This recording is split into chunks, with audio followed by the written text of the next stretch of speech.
Why doesn't it say I'm streaming? I should be streaming. And we don't want an echo. But we have Christmas music. Good, the Christmas music is working. We don't need as much Christmas music, but we have Christmas music. I spent a very long time getting a suitable PNG hat. You would be surprised that this is the best one. I have a Christmas hat, just so anyone watching in the future is completely avoiding doubt on when this is taking place. It's the day before Christmas Eve, which for some people is Christmas Eve. Which for some people might actually be the day before Christmas Eve. No, that's too many days. Too many hours. Not enough hours in the globe. It's about Christmas! Yay! Hello, people who are here with the morning and the afternoon and the evening and... yeah, that's all the times. That's all the times. That is everyone covered. Everyone is here. We have people from Australia. We have people from England. I'm trying to see if I recognize anyone else and know where they're from, but not in a creepy way. Some people are from Germany, but only because they just told me. A video of me singing Christmas music to get a single human dollar. Now, is that a Canadian dollar or are Americans considered human? I'm not so sure. It depends on who you ask in America. Oh. Yeah, I'm doing generic Christmas music. It is called... let me check the name of it, because I had a very suitable name. Musical assets. Free music that's copyright free that I can use at any time. Christmas. No, that doesn't recognize it. Xmas. Christmas acoustic musical mix. No vocals. There we go. That's what we're listening to right now. It lasts for about 5 minutes. Hello from Poland. Hello United States. Hello other people in Germany. Hello Imperial Agents. No, wait, that's not a place. Hello the Netherlands. Also getting represented in chat. Good. Good times. Ooh, new people from the United States. Okay. So we have... yeah, it's vaguely Christmas themed. It's not really Christmas themed. It's more Adepta Sororitas themed. So we're not doing singing hymn Sanguinalia. It is Sanguinalia themed. They should have done Blood Angels last in the Grotmist detachment. That's when they should have done it. Or have the final day be the final day. But I don't want to see that in the final day.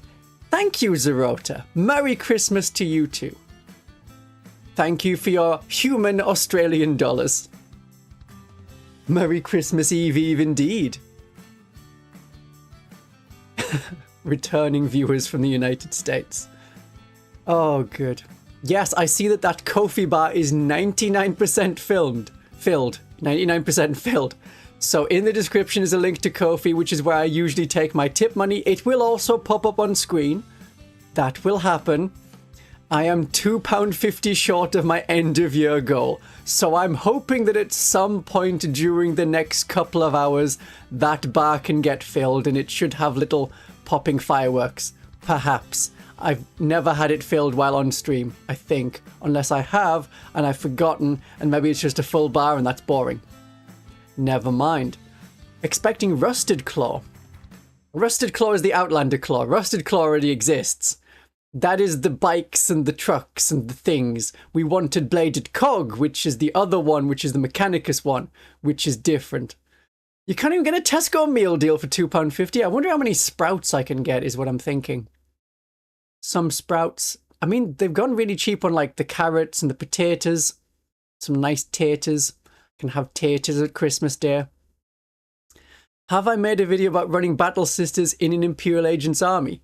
I have done things I don't know. Yay! It just comes up with 100%. Thank you, Scarlet Impaler. Vampire Appreciator. I am now exactly on it. Maybe it needed £3.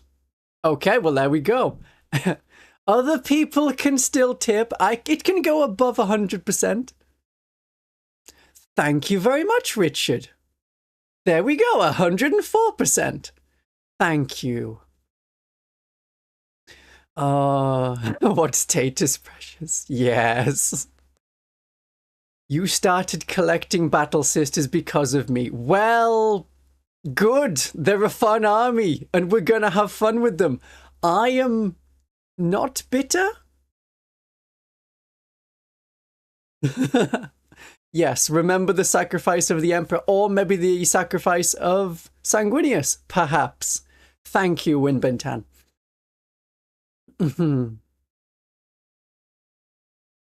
Thank you, Martin. Merry Christmas to you too.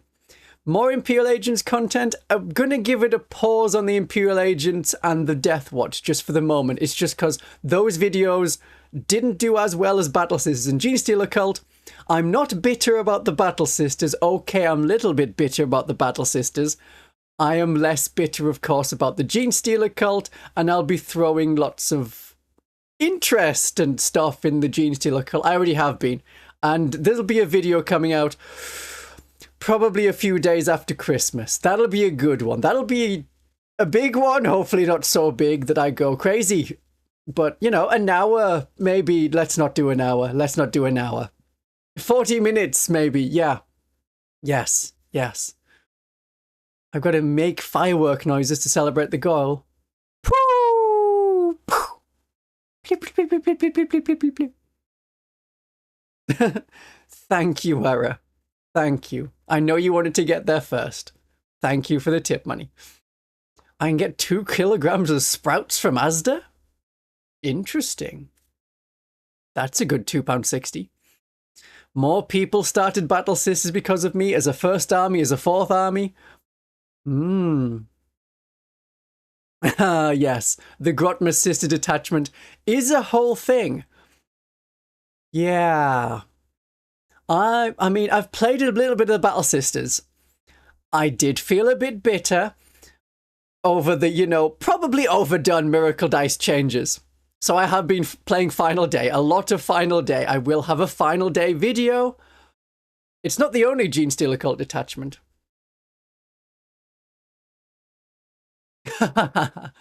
Thank you, Shovel982. Well, I haven't got an S tier. I will be explaining my tier list. It's A, B, C, and D. Just them, because that's all we need. There's no S tier. I'm sure the Penitent Engines are in there, and maybe we'll put them in A tier as well.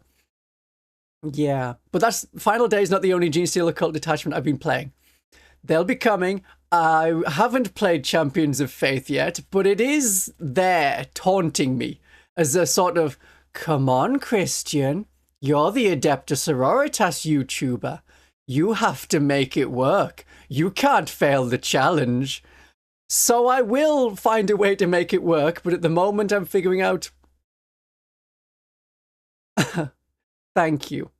I'm trying to figure out how to make just Battle Sisters work. Adepta Sororitas. Thank you, Chicken on a Raft. That bar is going to get very full. I mean, it's a shame it doesn't like break out the side and just keep going through my hat. Oh yeah, you can press the little emoji things in the bottom under the chat. Thank you. Thank you, Michael G. Do we still have the Christmas music? No, the Christmas tracks run out already. Okay. Generic music it is. Generic background music is back. We've had all the Christmas stuff. Christmas gets packed away temporarily. Do we have Deathwatch players in chat? We always have Deathwatch players in chat. Just catching up with chat. Yep, lots of people starting Battle Sisters. Oh my. You've been trying to make Celestian Sacresants work. Maybe in the Champions of Faith detachment, which I think should have a different name.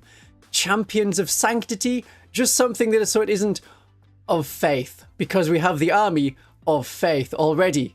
That would have been nice, just something different, but they do that. I'm annoyed that they had, oh yeah, the Space Marine Lieutenant gives you tactical precision, which gives you lethal hits, not precision hits. The names, they need to fix the names. Oh no, Era's gonna be getting Death Watch at this rate. Death Watch, a hard one to collect, because you've seen this edition, how many times the rules change, the codex changes. We haven't got a codex for the Death Watch. We might get a codex for the Death Watch, I doubt it. But there's a lot there. I don't know about Bringers of Flame no longer being playable, just a lot harder to play. And when you're playing and your army is struggling, especially compared to Space Marines, especially compared to the new rules for the Space Marines, it's hard to not just pick the best detachment to even have a casual game, which mostly is Hallowed Martyrs at the moment. Hallowed Martyrs is a good detachment. It has been quite alright in the Index. It's only gotten better. Generally gotten better. Yeah. Every codex is out of date before it's out. That is true. I'm thinking if you look back at the Tyranids Codex, which came out in October, November last year, yeah, most of that, half of that is outdated. Some things are Vanguard speed, Vanguard keyword that were not before. Some things have had their points change. Okay, most of the things. Synapse has changed, so it now gives you extra strength, which is a thing people forget. I still forget it when I'm playing against Tyranids, and it's like, oh, it says that's strength 9. It's like, no, it's strength 10. Ah, thank you, Robert. What are my thoughts on building a Celestine and Jump Canoness and Zephyrim Death Star? Well, you can't have the Jump Canoness and Celestine in the same unit. That's a problem. I would go more for the Jump Canoness and the Zephyrim. It is a nice Death Star. That detachment stratagem, gotta remember the name of it. Hallowed Martyrs, Hello Martyrs, Vengeance, Righteous Vengeance. You reroll hit rolls. If you're below half strength, you reroll wound rolls. You've got to take some damage. I mean, yeah. The reroll hit rolls is good. I don't know if you can quite get a Death Star out of it, but it is strong. How long am I planning on streaming today? 2 hours, roughly, at least until we're through the tier list. And I should be going relatively quickly through the tier list. Yeah. It's okay. Yeah, maybe not by codexes. I have some codexes. I bought the 8th edition Sisters Codex just to go on the shelf next to the Witch Hunters Codex and the 2nd edition Battle Sister Codex. That's about the only codex I've bought in a while. Not that Games Workshop would know, but I have a friend who gets the codexes, likes the codexes, and gives me the codes. Just for some books. Hallowed Kitty.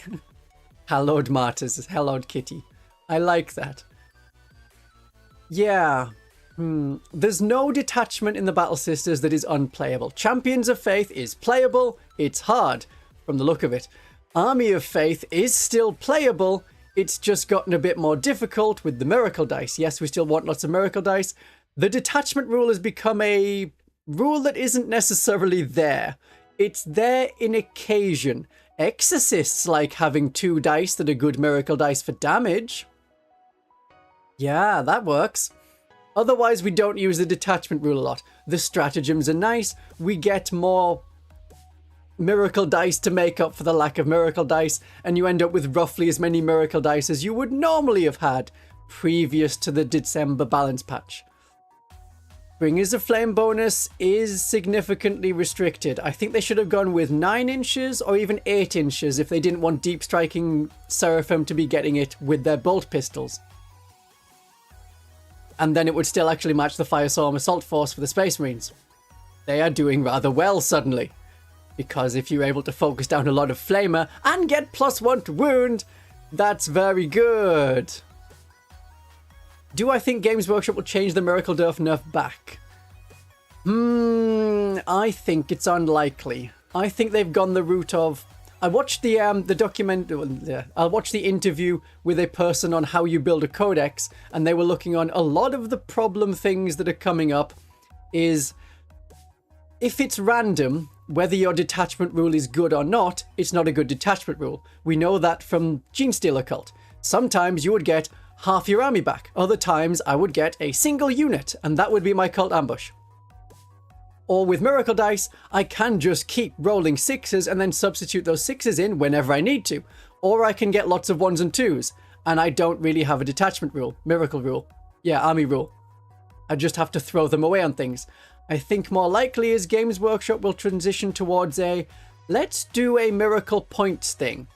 Yes, you can spend, you know, a dice and then you get some bonus. The Diologus could change one hit roll, wound roll, or damage roll into a 6 for a miracle point. The Hospitaller could be for a miracle point. Yeah. We should have more ways of generating miracle dice on kills. I think we should. I think that the Dominions should have had the simulacrum from the index, where if you destroy a unit, you get a miracle dice. That suits them and the Novitiates better. I understand the Battle Sisters, but then also the Battle Sisters have sticky objectives, yet they also need to stay on the objective to generate miracle dice. Yeah, it's a similar, I don't know, problem to the Eldari Fate dice. Yes, they are really strong, or they're not really strong, but the Eldar got to, like, mulligan them and just re-roll if they were really bad. They can generate more with Guardian Defenders, and they had a Farseer with a range of 12 inches, and then you get a 6. So people would fire Overwatch with the Avatar of Cain, which had sustained hits, and, you know, is a really strong shooting profile. So you do Overwatch. Oh, I rolled a 6. Oh, I got sustained hits. Oh, I one-shotted your tank in Overwatch by throwing an axe at it. A fire axe. Yeah. The Army of Faith Diologus with a Retributor squad is a miracle dice re-rolling machine. That's... yeah, cherubs. You get cherubs. I mean, cherubs are alright, having cherubs around. But Retributors are a difficult one. I think we should start the tier list now. And I think we'll start with the Retributors. Hey, Misfit. Yeah, thank you. Thank you, Gwen. That Overwatch should be 2 command points. You can't build an army around Overwatch because it is once per turn, essentially, battle round, because you can only do it in your opponent's turn. But it's easy to build a unit that capitalizes on the whole Overwatch thing very easily. So I'm glad my thoughts are sensible. Where is this thing I've set up? Why did it reset? Oh good, it didn't actually reset. Am I going to be able to perfectly scroll this? I'm not. Okay, good. You know, things are never perfect.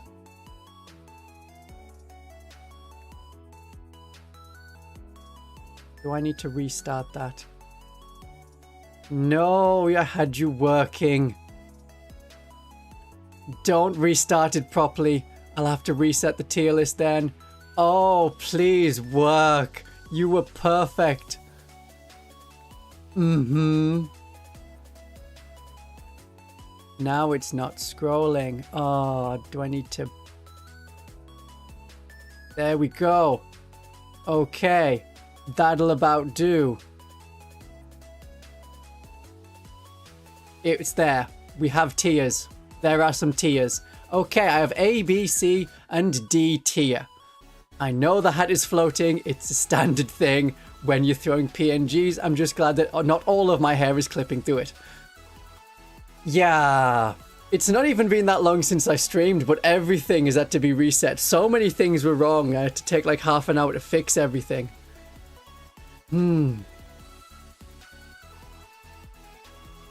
So...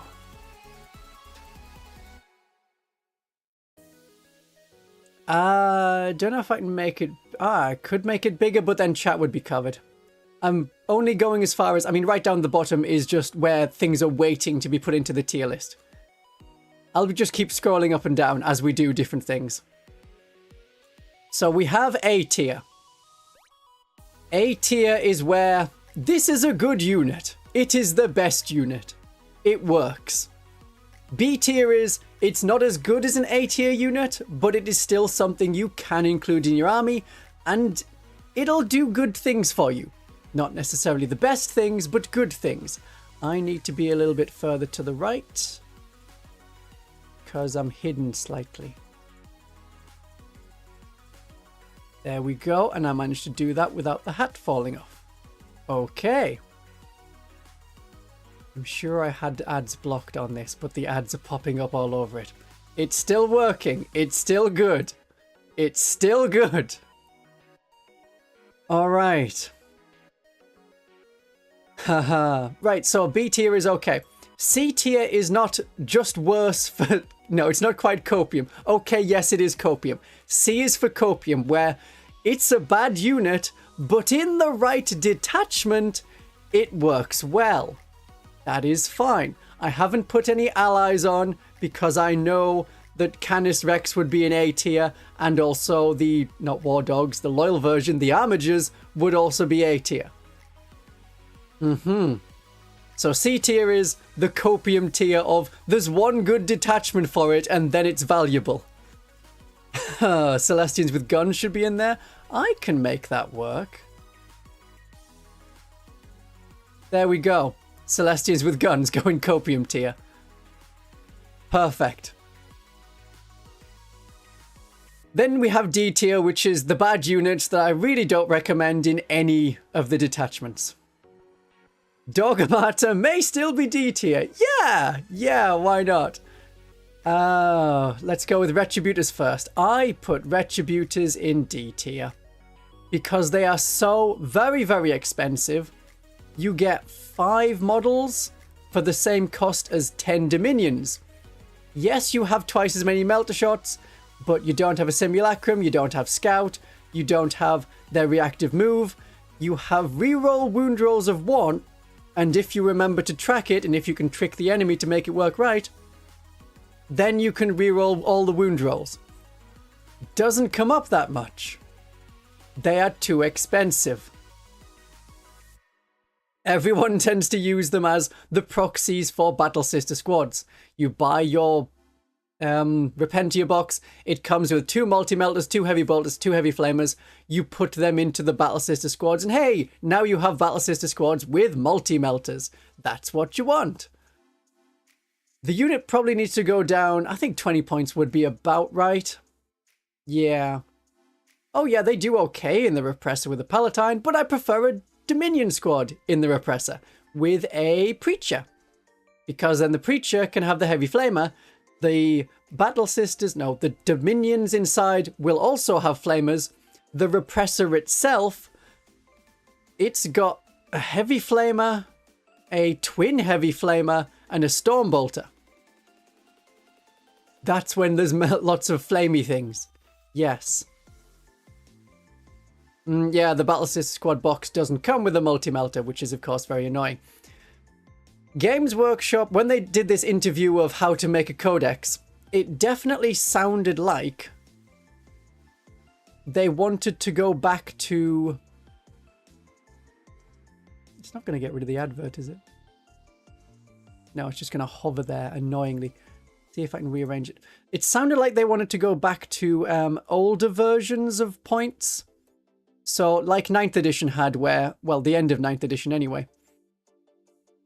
Where everything was the same points, much like it is now, except for a very few small number of things. This wasn't how it was at the start of 9th edition, it wasn't how it was at the end of 9th edition for everyone, but by the end of 9th edition, Space Marines were like, your unit is 180 points for any weapons. If you want the multi-melter, that is 10 more points. Otherwise, it doesn't matter. Have missile launchers, have thunder hammers, all of them are free. Doesn't matter. Go with that. So that's what we may see for a later in 10th edition or 11th edition. I'm thinking they might just do later in 10th edition. Yeah, I kind of miss it too. So that's where we'll see, yes, Retributors have gone down 20 points. If you want a multi-melter per sister, it's an extra 10 points per sister. And actually the Retributors have gone up by 20 points, unless you have Heavy Bolter Retributors or Flamer Retributors. That's what you've got. That was when paying for war gear stuff makes sense. Yeah, you've got it on like the Palatine, the Canoness. They can have plasma pistols. That is better than a bolt pistol in stats terms. Of course, you think of the Holy Trinity, and that is better. Okay. Here's a Preacher. What do we want to do with the Preacher? I'll just hover them there for the moment and see what I've actually got for the Preacher. I thought they were A tier when the Codex came out. That is the only note I've got. Maybe they're B tier now.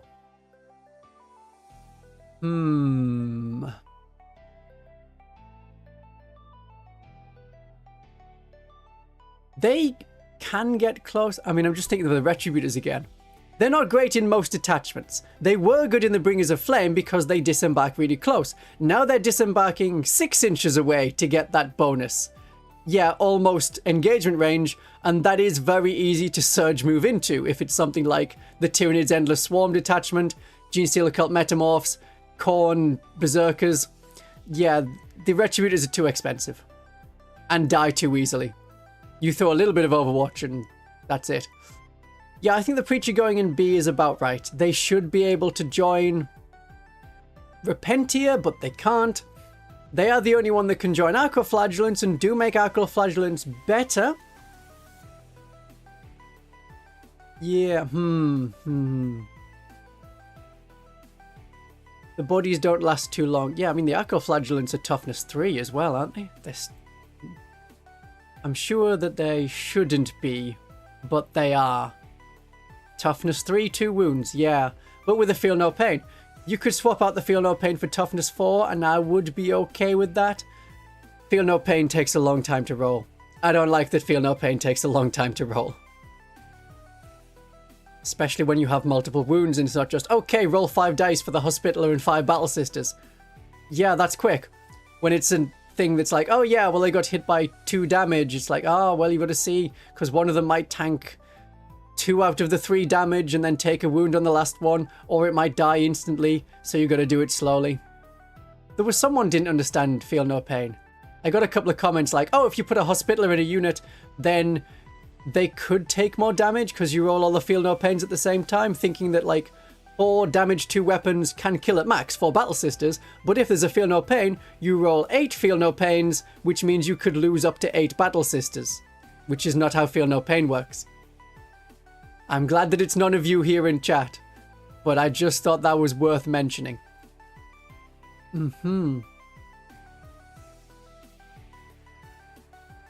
Okay, we'll leave them in B. Yeah, something that made our Bolter's strength 5 so we can kill things. Yeah, the Bolters being better was really nice. Oh, I can't see them doing a Bolter thing where it's like, okay, we'll modify Bringers of Flame, so it's only 6 inches. However, if you have bolt weapons, it's 12 inches. But what we may just get in March is, hey, the points on Battle Sister units are down, except for the Exorcist, where the points are up. I would not enjoy that. I do not like being Horde Battle Sisters. I want to be elite and good and do shenanigans. Yeah. Right, what's the next one? Oh yeah, we'll do the Penitent Engine. Someone wanted the Penitent Engine up at the top, so we'll put the Penitent Engine up at the top. Why am I putting the Penitent Engine up at the top? Did I arrange my notes alphabetically? No, I didn't. So the Penitent Engine is the second namesake for the Distraction Carnifex. Distraction Carnifex was obviously the Tyranid Carnifex from 5th edition? 4th edition? 3rd edition? An edition around then. Carnifexes were very, very cheap and kind of powerful, but not as powerful as the other things following behind it. So because you wanted to kill the Carnifex first, you would spend a lot of firepower getting rid of the Carnifex, and then there's still the rest of the army and it's really strong. Penitent Engines do die quite easily, but they rush in really well with their advance and charge. You do just have to learn where to aim them. They have damage 2 swords, they're strength 10 on their swords. I'll just double check that so that I'm not spitting lies. Penitent Buzzblade, strength 10, AP -3, that's a very good AP. Sustained hits 1, twin linked, Yeah, I like it. I do like it. And damage 2, it cuts through Space Marines, a lot of Space Marines. It's a good unit. It's a great distraction unit. It's good at doing stuff.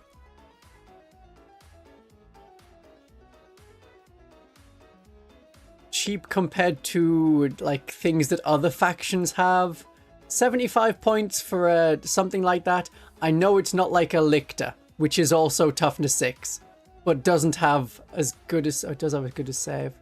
The Lictor's save 4+? It shouldn't be. Obviously, I've been playing the Gene Stealer cult. They do have a 4+ save. Okay, yeah, we're slightly more expensive than Lictors. Would I prefer Lictors instead of Penitent Engines? Ooh, no. No, Penitent Engine's killing better. And I like the advance and charge. I felt that the Lictors are lacking advance and charge. Lictors don't have an invulnerable save. It's just an armor save. It's Death Leaper that has the invulnerable save. Lictors are just a 4+ save. Just run 6 Penitent Engines and 6 Mortifiers. Yeah. Yeah. Lack of tank shock, because tank shock is now based on the toughness of the model, not the strength of the model. 10 attacks. You know, mortal wounds on 5s, 10 dice. That was very nice. Of course, you could get 12 with the maces and the Paragon Warsuits, and that's where you do it. Yeah. That's... I've been playing it because of the new Gene Stealer Cult attachment, Palatine, so that's why I know the Lictor stats pretty well. Just as an idea of what is a good unit. Oh yeah, and of course, the Penitent Engines do rather well in the Penitent Host. They don't get as many miracle dice on death. That's about an A tier as we can get. Thank you, Matok. Thank you very much. Happy Christmas to you too. Let's do the next one. Any preference on which unit next? Mortifiers seem the best way. Oh yes, they are good in Hallowed Martyrs if you can take an injury. So I'll just put it in C for pending.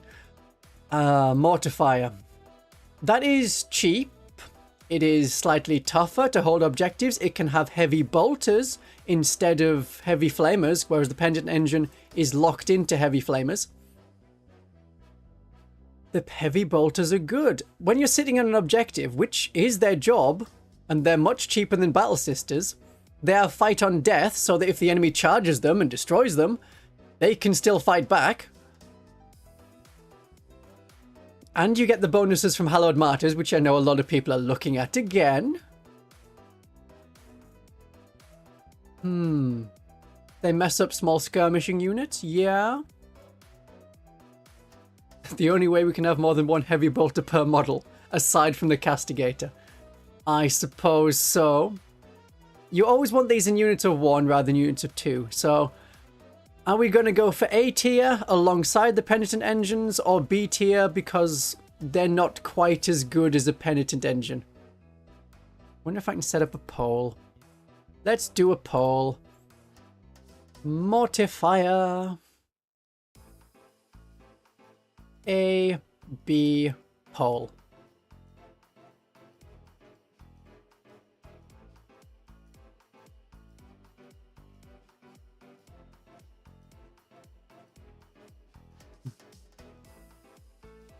Okay. Does the Mortifier get +1 to hit and wound when fielded by itself if they get wounded whilst? It gets the +1 to hit if it takes 1 wound. If it goes below its starting wounds, it has 5 starting wounds. So if it goes down to 2 wounds, then it will also get +1 to wound. When it's in a unit of 2, you don't get that bonus. You will get the +1 to hit only if you lose one of the 2 models, and you'll get the +1 to wound never. Because you will never be below starting strength. If you have a unit strength of 2, below half strength is losing a whole model, there is then no below half strength because you are at half strength. Yes, the Hallowed Martyrs thing should be changed, but then obviously everyone would go, oh, Hallowed Martyrs are just the best, we play Hallowed Martyrs all the time. Yeah, it's an awkward thing as well with the Paragon Warsuits and Morvenn Vahl. You lose 1 Paragon Warsuit, okay, you get +1 to hit. You lose a 2nd Paragon Warsuit, you are at half strength, you are not below half strength, so you don't get the +1 to wound. And then if you lose a 3rd Paragon Warsuit, then Morvenn Vahl's her own unit by herself. Totally separate, new starting strength. Yeah. Okay, we'll put them in A tier. That seems to be the consensus. Both of them are a little bit too expensive. They may be paying the penitent tax. Yeah. They are fun units for suffering and sacrifice in Hallowed Martyrs. You just put them in, then everything that can attack them must attack them. And they take a bunch of damage. Carnifex, yeah, much like the distraction Carnifex and the Carnifex that they are, it's the same sort of problem. Yeah. Units of 2 are viable in Penitent Host, yes. Just not the Hellord Kitty detachment. The Hallowed Kitty detachment. Good. Any preference on which unit next? Give me some shout-outs in the chat. Otherwise, I'll just see where my notes take me. Tanks? Okay, we'll do a tank. Let's do the Exorcist. We love the Exorcist. We'll put the Exorcist while in the waiting room. Well, there on the waiting room where you can see it. The Exorcist. Its points went up again. It's now 210 points for an Exorcist. It's getting a bit much. A lot of people have dropped them. A lot more people were like, it's too good to not have. It's strength 10 at range. I know the Penitent Engine is like a bullet that does strength 10, but this is more strength 10. In the Army of Faith, being able to change 2 of the damage dice to good damage dice is wonderful. It may be getting too expensive. I'm still taking one, but maybe just the one. That may be the extent of it, rather than 2 or 3. The missiles are good. We know you don't use the conflagration missiles. No one seems to use the conflagration missiles even casually. Unless you knew you were only facing hordes, then you feel a bit awkward. Yeah, it should really just have the 2 ways of firing the missiles. Then once per game, maybe, I will fire the conflagration rockets. It's an idea to swap to the armages instead. Could be. Could be. Armages are 150 points. Where's my armages? Knight's armages, 140 points for an armager warglaive. Yeah, that's not bad. So you can have... Oh no. You can have 2 Exorcists or 3 armager warglaives. I see which way I may be going. I'm having 2 Exorcists because I love the Exorcist model. It's a brilliant model. Still think it's very necessary. Yeah, Canis Rex is still a brilliant unit that we're having a lot of the time. And if we become Horde Sisters, it's what we take again to bring us back to 2,000 points. Assuming you're playing 2,000 points. You never have to, but you can. Yeah, it's 140 points for the good ones.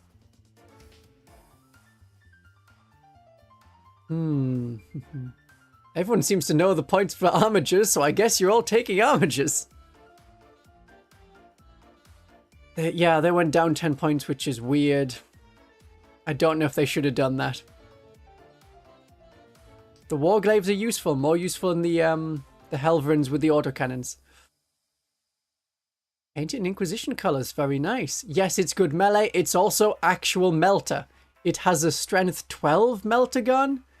That's the real melter weapons, which the Battle Sisters should have.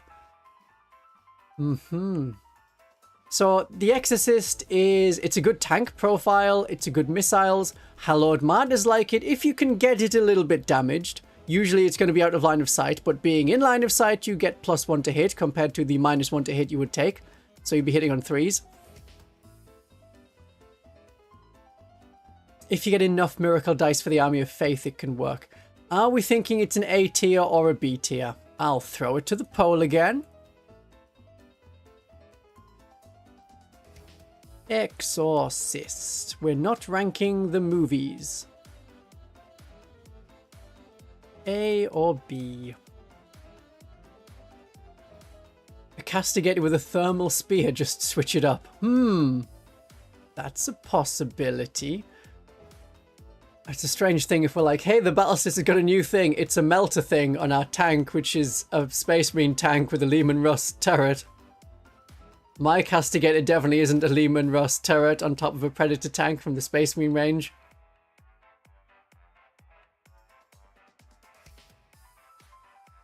I always miss having indirect fire when I don't bring it.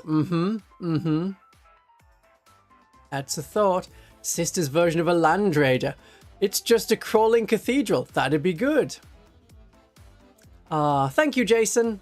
Thank you for the monies. Your 5th super chat on a live stream ever. Wonderful. Very nice. Okay, seems to be pretty conclusively B tier. That makes me sad, but I understand.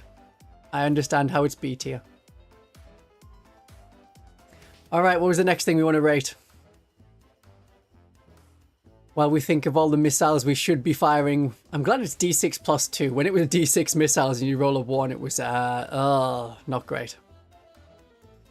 Castigator next seems thematic. So, Castigator. Where have I put the Castigator? The Castigator is more expensive than a Knight Armiger. Its AP contribution, which is only in the shooting phase, unlike the Genestealer Cult, which get the Ridge Runner for the whole turn. Drop Cathedral indeed. We do need a Drop Cathedral. Then people would actually take more drop pods. I know drop pods have been occasionally seen in Space Marine games, but it's mostly Land Raiders, because something that's a big tank that can move and do actions is better. But a massive Drop Cathedral would be suitable. Or a Drop Cathedral and it's a church on wheels. Let's move that around. Let's have a Land Raider, but it's a Drop Land Raider. You could do that at some point. Land Raiders from reserves. Deep Striking Land Raiders. It sounds like a 6th edition thing. 6th edition had so many crazy things. Or maybe 7th edition. Yes. So Castigator's AP is, in theory, better when there's Armor of Contempt is worse. So you hit an enemy unit, say a Space Marine unit, that has Armor of Contempt. Okay, it's negating the AP -1 of the Castigator's Battle Cannon and the Heavy Bolters. But now it's marked by the Castigator's, is it Rites of Fire, the name of the rule? You know the one. It's the one that makes it so everything else that shoots afterwards gets an extra point of armor penetration. Rites of Castigation, yeah. So now the Armor of Contempt only lasts for one enemy unit, not for the whole phase. So that's okay. I'm tempted to put it in B tier just because of the points compared to the Armigers. You think they're still S tier? Yeah, Castigator AP bonus is only shooting. It lasts for the phase. In your shooting phase, blah, blah, blah. Same NA can only be affected once, blah, blah, blah. Words, words, words. Until the end of the turn, each time you make a ranged attack. Yeah, it specifies ranged attack, whereas the Genestealer Cultists... let's find actual Genestealer Cultists. Achilles Ridge Runner. Each time a friendly Genestealer Cult unit makes an attack that targets the enemy unit. Until the end of the turn. Yeah, so it's whether it's ranged attacks or all attacks. Oh, okay. It's contentious. I would have put it in B tier. We'll bring up the poll. Castigator, are we A or B? It sounds like it's an A or B. No one's going to put it lower than A or B. I know it's not an Exorcist for coolness, but we're ranking it more for how we're coping after the Miracle Dice, cope being the word of the day. Thought for the day. Cope, cope, cope. Cope, cope, cope. Good at softening up units for flamers. Yes, because you don't need the Immolator ignore cover when you're firing flamers. Lehman Russ is a tank. Castigator is a tank. Yes, Castigator must be a Primarch if the Rogel Dawn and the Lehman Russ are Primarchs. Pally-chan subscribe to the channel. Thank you, Pally-chan.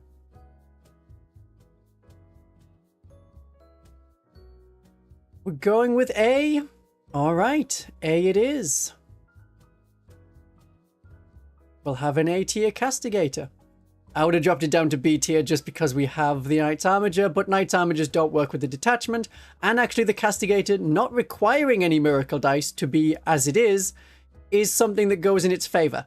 Whereas the Exorcist really does want Miracle Dice, or can use Miracle Dice, it wants Miracle Dice. Give Miracle Dice to the Castigator. No, to the Exorcist. The Castigator has a hunt to kill a missile. That could use a Miracle Dice. Just to hit on a 2. Or with its strength 14 shot. Once you've wounded, get some good damage on that. That can work. You didn't notice you're not subscribed? Wow. Yeah, it's surprising how many people are not subscribed. I know I'm like 50%, which is either really good or really bad. I never know. I never know. Oh yeah, Divine Guidance to AP -2 on all its guns, but then a continuation of AP -1. Yeah, it hits on a 2+, the Hunter Killer missile, but you roll a 1 half the time. That's accurate. Alright, we've done the Castigator. That's enough Castigator praise. I can't take any more Castigator praise right now. Do you want to go for another tank, or do you want to move on to an infantry unit?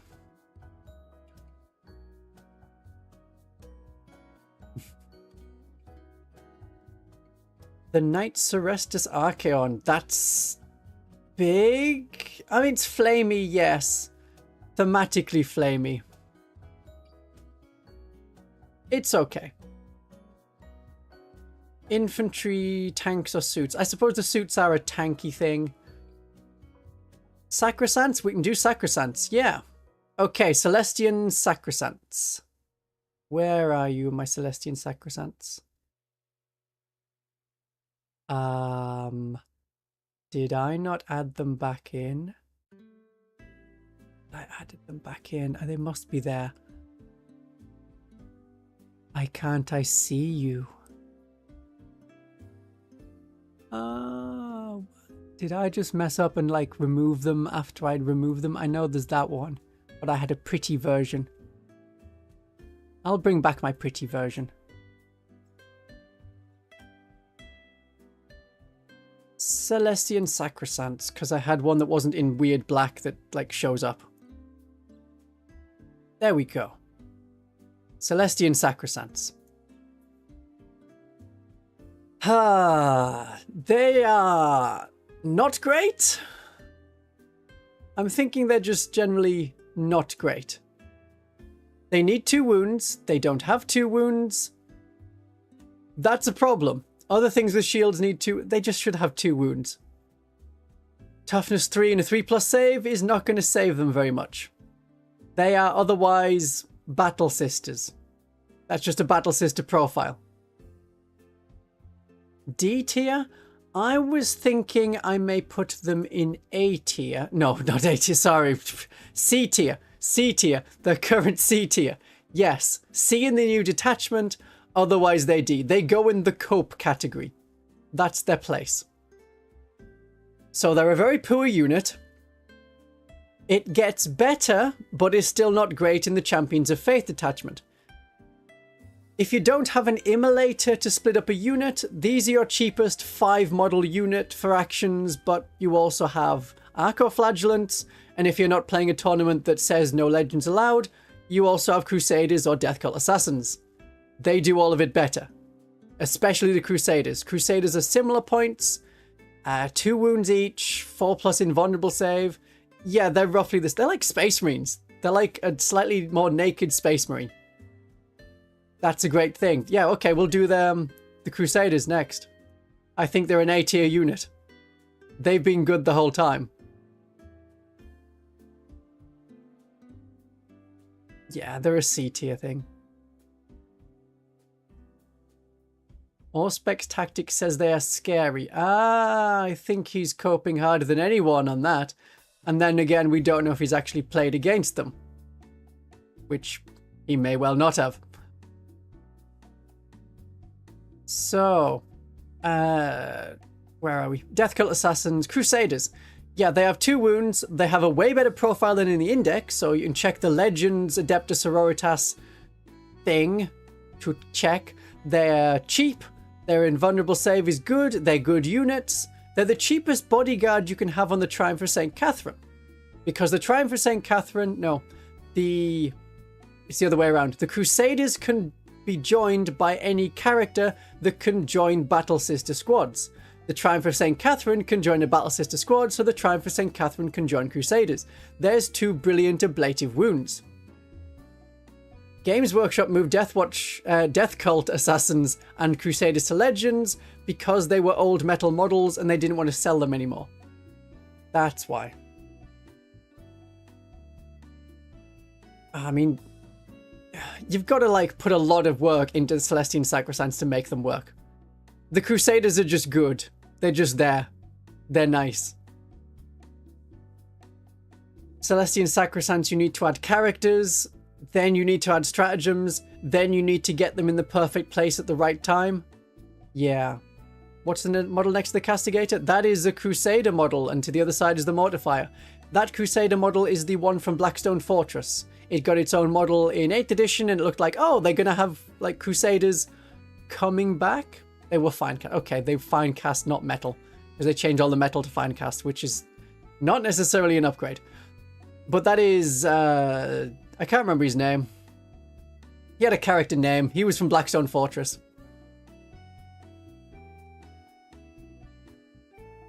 When can you use the Repressor? The Repressor is also in the Legends. So you have to go to, let's see if I can just find it real quick. Battle Sisters Legends. Sororitas? Is it going to actually help me out? There we go. Here you go. Here's the PDF with the Repressor and everything else. I'll stick that in chat.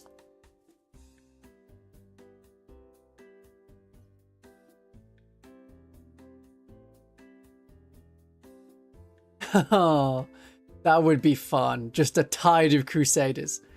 Yes, so that link should take you straight to the Legends PDF, which it does. Brilliant. There's your Repressor. There's your Battle Sanctum. There's your Crusaders and your Death Cult Assassins. All there for you. Welcome, Dan Cagley. Brackets, Dan Cagley. Yeah. So they're all there. They have rules. You can use them in any game of 40k. If it's a tournament, sometimes they exclude them. The Games Workshop tournaments exclude Legends because they are not selling those models. And they want their tournament to be adverts for Games Workshop stuff.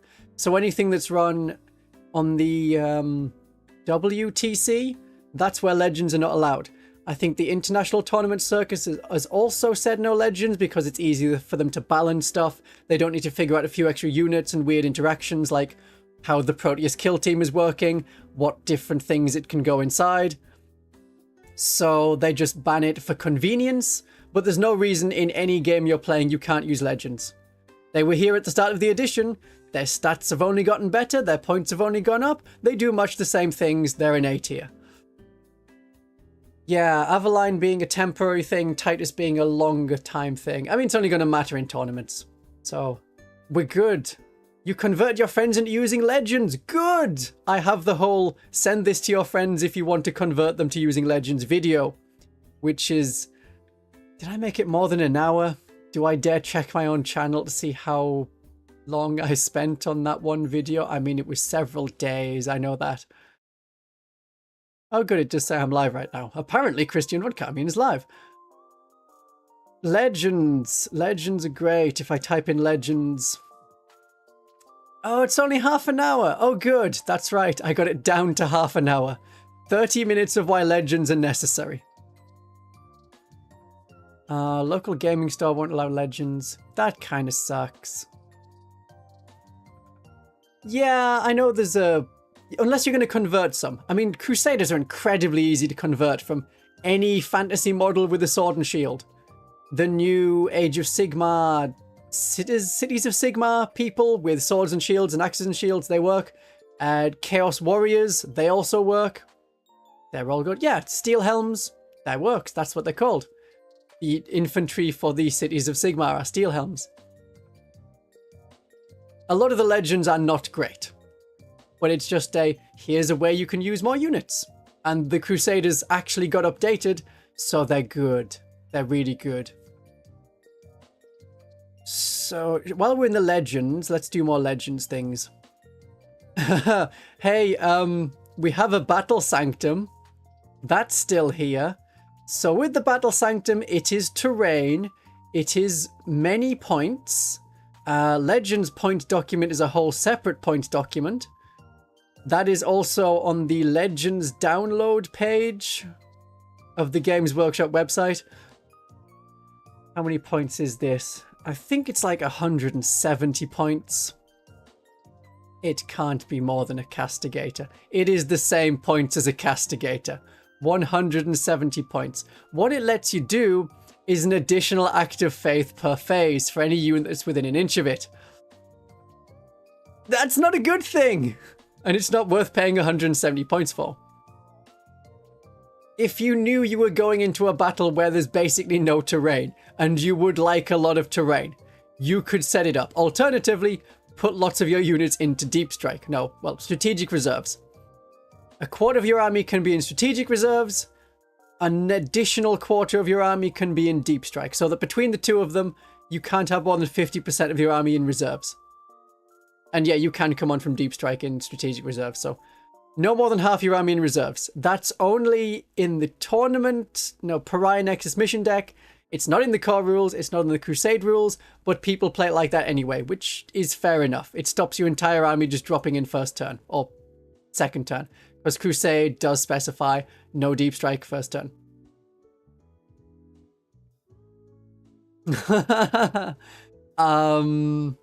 I don't think it can. The Penitent Host rule, yeah, the detachment ability doesn't work on the Battle Sanctum. You could use the stratagem Boundless Zeal, which lets it fall back, but its movement value is blank rather than movement characteristic 0. You can't improve movement characteristic blank. It's the worst. But that's a nice fun idea. I know you love to try and break the game. But it's a terrible unit. Yeah, fortifications do not work in this edition. They barely worked last edition.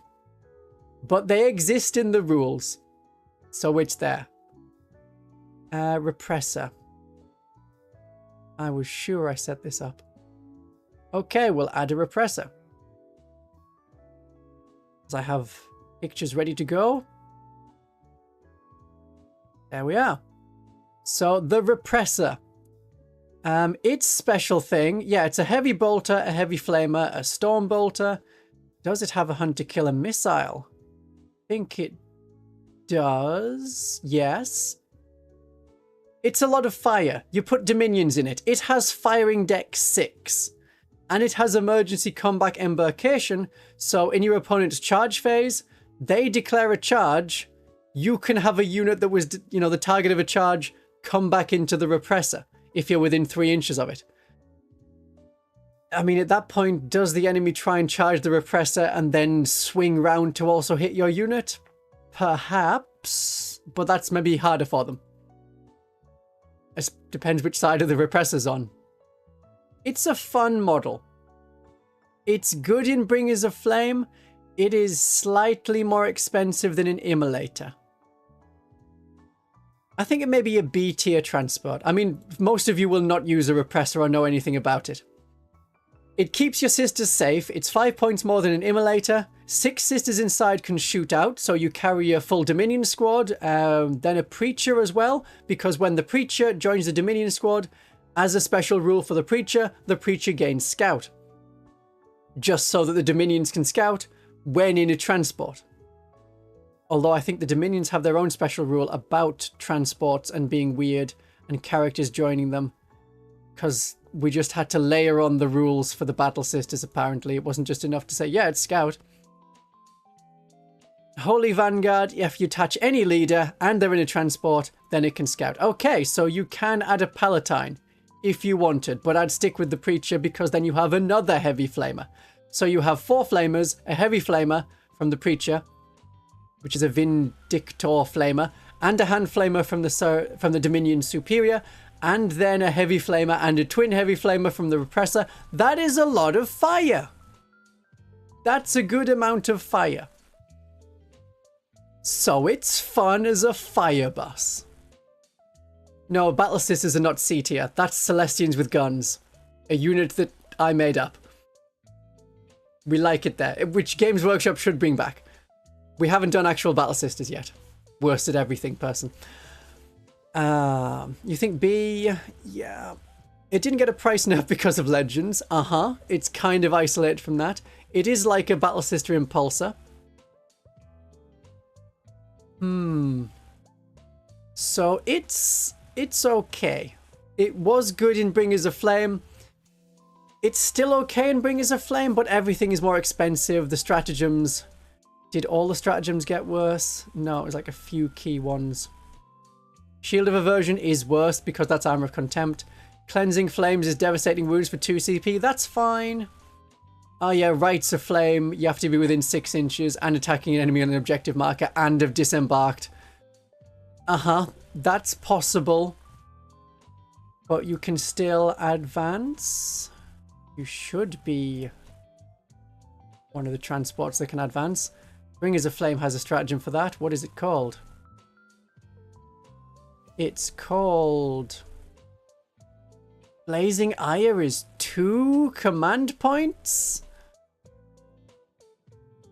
Oh, that's getting out and shooting. That's fine. Carry Forth the Faithful is the one that's important. Being able to advance with your transport and then get out, even though the transport advanced. Yes, that is what you need to keep doing in the Bringers of Flame. That is what the Repressor wants to do, or you can just stay inside the Repressor. It's a good battle bus. So we'll leave it there. Yeah, 2 command points for jump out and shoot after you've been shot. So Rejoice the Fallen or Praise the Fallen. I can't remember which one it is. It was one, then the other when the Codex came out for Hallowed Martyrs, where you shoot back at the enemy. The thing about jumping out and shooting, I can see why it's 2 command points, because your unit is at full health and firing at full ballistic skill. Yeah, you do lose the character bonus, but if you have a Preacher inside, they were not getting the character bonus anyway for shooting. There's a lot of stuff. Does it share a body silhouette with another available tank? It is a Rhino with a slightly raised bit. I mean, if you think of... I mean, it's even a smaller turret than the Castigator. It's essentially a Rhino. Yeah, every vehicle is a Rhino chassis with some bits added on. So, Rhino chassis is fine. Dominions could re-embark, and yeah, with that reaction or their own reaction. Because you can reactive move back into a transport. It's a normal move, and as you can end a normal move, within 3 inches of a transport, you can re-embark. So it's probably not as good as other transports. If we're on a transport theme, the Immolator's a good transport. The Immolator is great for splitting units. That's what you need when you have a combat unit of Dominions and another 5 Dominions who have the Simulacrum to stay on the objective. Half the Dominions will stay at home, while, you know, Battle Sisters get to move up and sticky objectives. Yeah, Battle Sisters want to be the ones moving forward after taking an objective. It doesn't make sense, but that's how it is. So it's good for that. And also you want to split Novitiates, because the Novitiates will mean you still have a unit to annoy enemy infiltrators. And you still have another set of Novitiates who can go with, like, a Palatine. Palatine likes half a Novitiate squad. Half a Novitiate squad is all that's needed. The Immolator has a twin multi-melter. With that reroll on the twin linked rule, you can actually wound enemies with your multi-melter, which is something you don't get. Yeah, because unit splitting. I agree. Okay, yeah, I don't think it's contentious to put the Immolator in A tier. Mainly because of the unit splitting. And it's a decent transport. Transports are good. Okay, this is not a contentious pick. So, do we go with the Rhino? Rhino. Where do I have my notes on a Rhino? There we are. Sororitas Rhino. I didn't know whether to put it in A tier or I can put it in B tier. It's the cheapest way to get into combat units, get the combat units towards the enemy pretty safely without spending command points on rapid ingress, because you could put Repentia in reserve and then come on from reserve with rapid ingress out of line of sight, move and then charge. You'll still be facing Overwatch, but you'll be facing Overwatch either way. Still good, keeps the sisters safe, very cheap. We are a transport-reliant faction. Kind of, yeah. I try and run things without transports. I ran Bringers of Flame without transports, just because of how good it is to have Battle Sisters that can advance. So, like, when the Immolator is splitting a squad of Dominions to have half of them stay at home, half in the Immolator, the Battle Sisters being able to advance towards the objectives and still shoots are good. I played Battle Sisters without transports. I have made a point of doing so. Yeah, it's a shame the Stormbolter isn't damaged too. That would have been nice. I have some battle tanks and then battle sisters on foot and a lot of Seraphim. Army of Faith, you see. I think we're going A tier. Yeah, it gets your short-range guns into the enemy, so Bringers of Flame can still work. Have any of you played Bringers of Flame in the last week and a half? Or have you just thought, no, it's not worth taking anymore? I'll put that as a poll. Then I can see for sure. Come on. Type.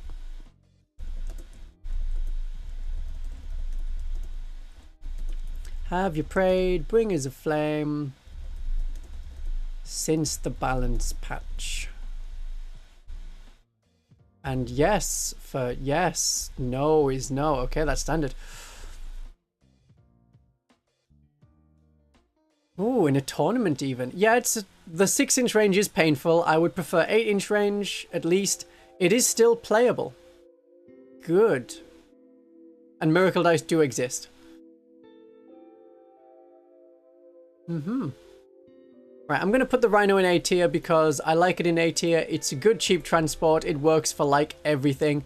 It has a firing deck for 2 of your Battle Sisters. So a Battle Sister squad can fire from the roof with a multi-melter and another melter gun. It gets them where they need to be. It gets Repentia where they need to be safely, and you really do need a transport for the Repentia. Is there anything else the Sororitas Rhino does? It has a hunter-killer missile. Great. And we know it repairs because all the Rhinos have self-repair. Okay, it's fine. It's fine. Quite a few people have still played Bringers of Flame. That's good to know. Yeah, a lot of people just haven't played Battle Sisters since the patch. I've had a game, and it was an Army of Faith game, and I can't actually remember if I won or not. There were a lot of dead cultists. It was Chaos Cult. No, it wasn't the Chaos Cult detachment. It was the Deceptors detachment? Yes. Because they started with like half their army infiltrating in the midboard. Yeah. And then they went first. A lot of flamer weapons as well. A lot of surging, moving, accursed cultists. I think I won. But it was a very narrow victory. Like 10 points in it. Yeah, the thing with one of your armies getting nerfed, it feels bad, and so you'll want to play a different one. Which is maybe why I've been playing Final Day quite a lot. You mostly take Bringers of Flame for the assault, but Hallowed Martyrs feels a lot better at the moment. I think you're right, Scribbles. I'm also finding Army of Faith is struggling a bit more than before, but it's still present. Yeah, the flavour of Army of Faith is very nice. Otherwise, it seems like people are putting Battle Sisters away, which means it's a great time to put out all of my Genestealer Cult videos. Okay, next thing. That's all the transports by the look of it. Any preference on next unit? We can do a complete pivot and do something totally different, something not even Rhino-shaped, just for once. Something that isn't like a Rhino. Good time to buy Sisters. I don't think there's many people selling them second-hand. Knowing that will be changed again in 3 months, people are just putting them on the shelf, rather than putting them to one side or selling them and things. Ephriel Celestine, Ephriel Cern... There's another one for Celestine? Okay, we'll go with Celestine. I haven't got Inquisitor Greyfax as an option because she's Inquisitorial Agents. So Greyfax won't come up. She is somewhere near Celestine, but is not actually with Celestine. Okay, Celestine. Holding there in C for the moment. Saint Celestine. Here we are. Right. She doesn't do a lot for any unit she joins. Just very slow resurrection of a couple of models, and that kind of requires a unit of 10. Now that the jump Canoness exists, I think she loses out to them. Much cheaper as well. You can have 2 jump Canonesses for the cost of 1 Celestine. I know you only want 1 Celestine, but there you go. If you had Celestine and 2 Gemini, your 2 Gemini could now be jump Canonesses with power weapons and hand flamers. Or whatever you want. Pretend that the bolt pistol is a different weapon. So I'm only going to put her in B tier She still hits okay. She's still a pain to get rid of. When she's alone with her 2 Gemini, you can put wounds on her and her invulnerable save and her feel no pain and her 2+ save. So that's good. That works. I'm just having to reload the chat. Chat crashed. I mean, is it still showing on screen? Yeah, it's okay. We still have chat on screen. Chat is working okay. I'll just have to read it off the notes. Yes, she's a viable solo person who can skirmish, but so can a jump canoness. And then you have a big halberd with it. Celestine better with Seraphim or Zephyrim? I have always been an advocate of putting Celestine with Zephyrim because they are a close combat unit. Celestine does better in close combat. Having Celestine bounce around a bit with Seraphim doesn't really suit her. She's better in combat. And then you throw stratagems on her like Hallowed Martyrs reroll all hit rolls, Army of Faith extra armor penetration, Army of Faith lance, although Zephyrim you get lance anyway but only on the Zephyrim models. Let me have a check. Zephyrim squad. Yeah, it applies to the power weapons of models in that unit. So that is the Zephyrim power weapons. Saint Celestine, the power weapons of the Gemini will get the bonus of the Zephyrim because they basically are Zephyrim before Zephyrim ever existed. So I would go with the Zephyrim. Yeah, go with Zephyrim. Yeah, the melee is good. Revives with Inferno pistols or hand flamers is an option, but you have a lot of ablative bodies to get there. And you will, if you lose, you know, your last 2 models with the special weapons, the unit is gone. You don't bring them back. Then it splits into a dead Seraphim unit and Celestine and her 2 Gemini, assuming the 2 Gemini are alone. Yeah, a good solo unit. Solo jump Canoness is also good. Solo Celestine is an annoyance, but I think that we have better annoyances. If we have... Oh, where are they? There they are. Yeah, Death Cult Assassins. Death Cult Assassins have Lone Operative. What else have they got? They have 2 wounds. I mean, you'd take them for the Lone Operative. They pop into a corner. They're very cheap. They're better than, you know, the assassins you get from the Imperial Agents. And they do actions and missions and score you victory points. How does St. Celestine's Feel No Pain work? She only has it while a Gemini Superior are alive, but they die first or not. Right. If Celestine and her 2 Gemini are in a bodyguard squad, you have to take the damage on the bodyguard or the 2 Gemini. Once all of them are dead, then you take the damage on Celestine. The exception is precision attacks. If Celestine is running alone with her 2 Gemini, she is not part of an attached unit. When you assign wounds to something that is not part of an attached unit, you can put them on any model in the unit. So you can put it on 1 Gemini until a Gemini dies, and then the next attack could be on Celestine. And because there is still a Gemini alive, you can use Celestine's 2+ armor save, 4+ invulnerable save, and the 4+ feel no pain, as long as there is that spare Gemini still alive. But that only works when she's alone, as in alone with her 2 Gemini, not as part of a bodyguard unit. It's all about that. It was in the rules commentary. There's so many documents. I want to say it was either the Battle Sisters FAQ, but probably not there. So rules commentary is where I think it would be. Not a balance patch or anything. Yeah, that sounds right. Jump Canoness with 5 Zephyrim is the same price as Celestine. Can she bring back the Gemini when they both die? Yes, she can, because they are still part of her unit. Healing Tears is... Oh, you get D3 bodyguard models back, or 1 Gemini, because the Gemini have 2 wounds. So the Gemini have 2 wounds, but Celestian Sacresants do not. That kind of sucks. Okay. Yeah, so she can bring back the Gemini. Yeah, that's how it's meant to work. Ghost of Sisters. Yeah, if all of the Zephyrim are wiped out, that is a dead unit. And it gets split after the death of the last Zephyrim. So at that point, it would be Celestine and her 2 Gemini at full starting strength. Which is how it would be in Hallowed Martyrs.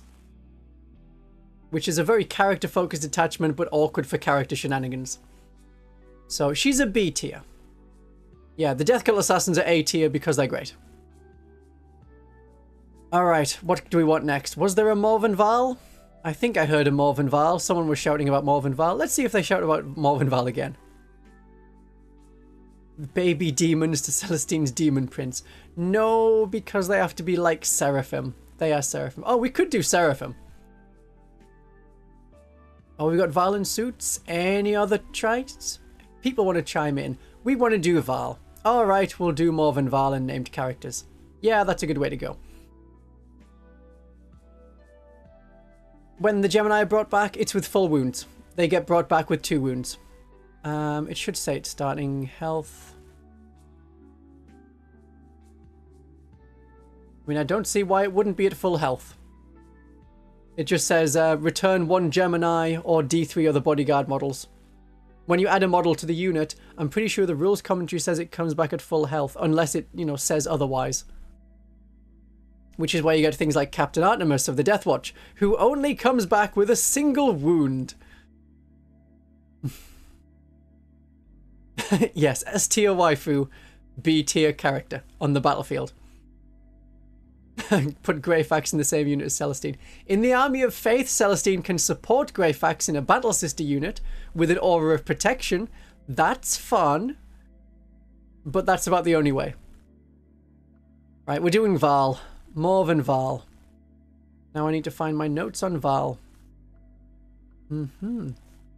If anyone has joined late and wondered where all the pinging was for the monies going in, there's a link in the description to Ko-fi, which has been filling up the bar at the top. As I'm supported through Detachment December, which ends tomorrow. With the Space Wolves. Coming last, as they should. I'm glad it isn't final day, but they missed a pun. They could have had final day as the final detachment. But Space Wolves last is fine.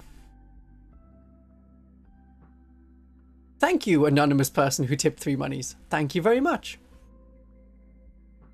Right, Morvenn Vahl.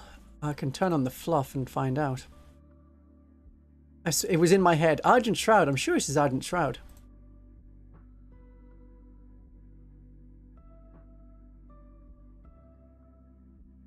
Must be. It doesn't say on her datasheet. That's annoying. Morvenn Vahl order. People seem to not know for some reason. Order of the Argent Shroud. Yeah, she was a Celestian of the Order of the Argent Shroud. There we go.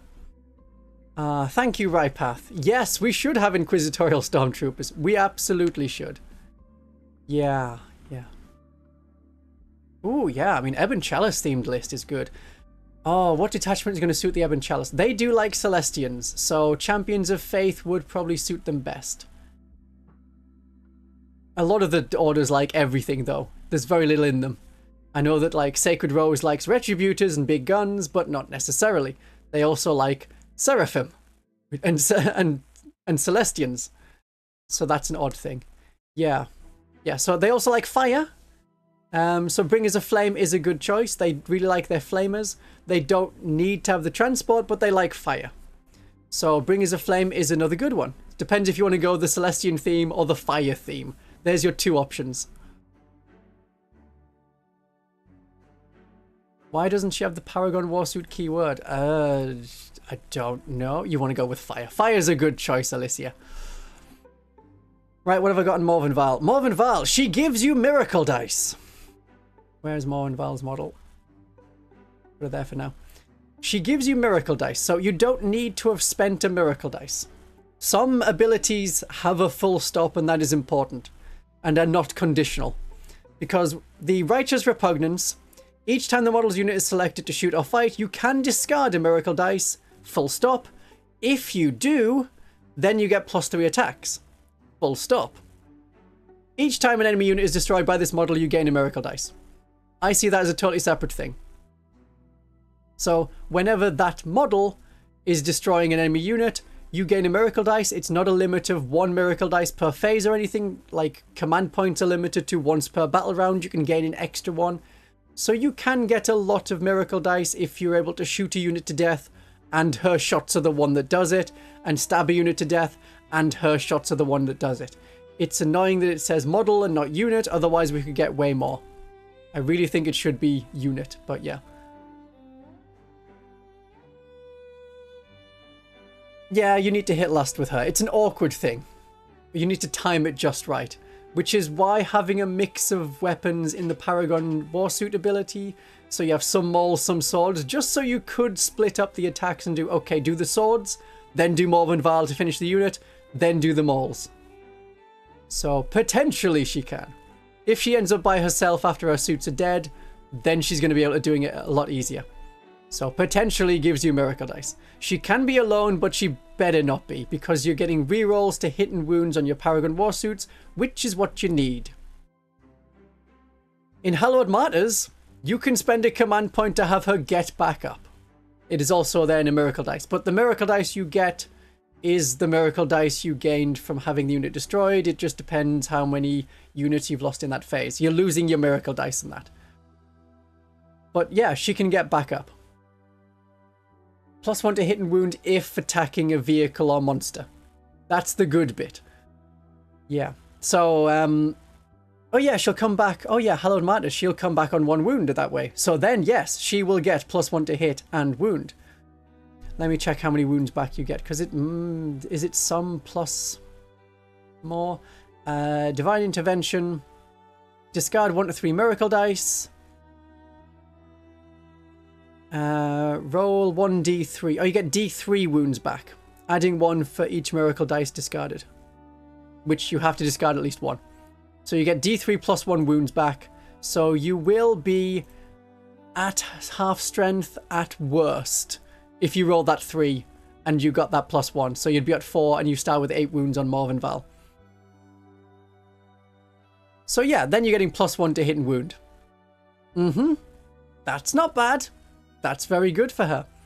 But as a unit, there's 4 of them in Hallowed Martyrs. You lose 1 Paragon Warsuit, you get +1 to hit. Wonderful. We don't need Champions of Faith. Then you lose a second one, you're at half strength. You don't get the +1 to wound. Then you lose a third one, and you just have Morvenn Vahl by herself at full starting strength. So you never get that +1 to wound from the Hallowed Martyrs attachment rule. But they should be going after tanks and monsters anyway, so that's what gives them the +1 to wound. And you can only have 1 set of +1 to wound as a, like, overall thing.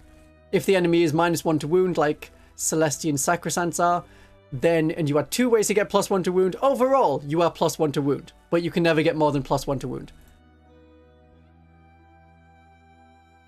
Yeah, it's funny when she gets back up.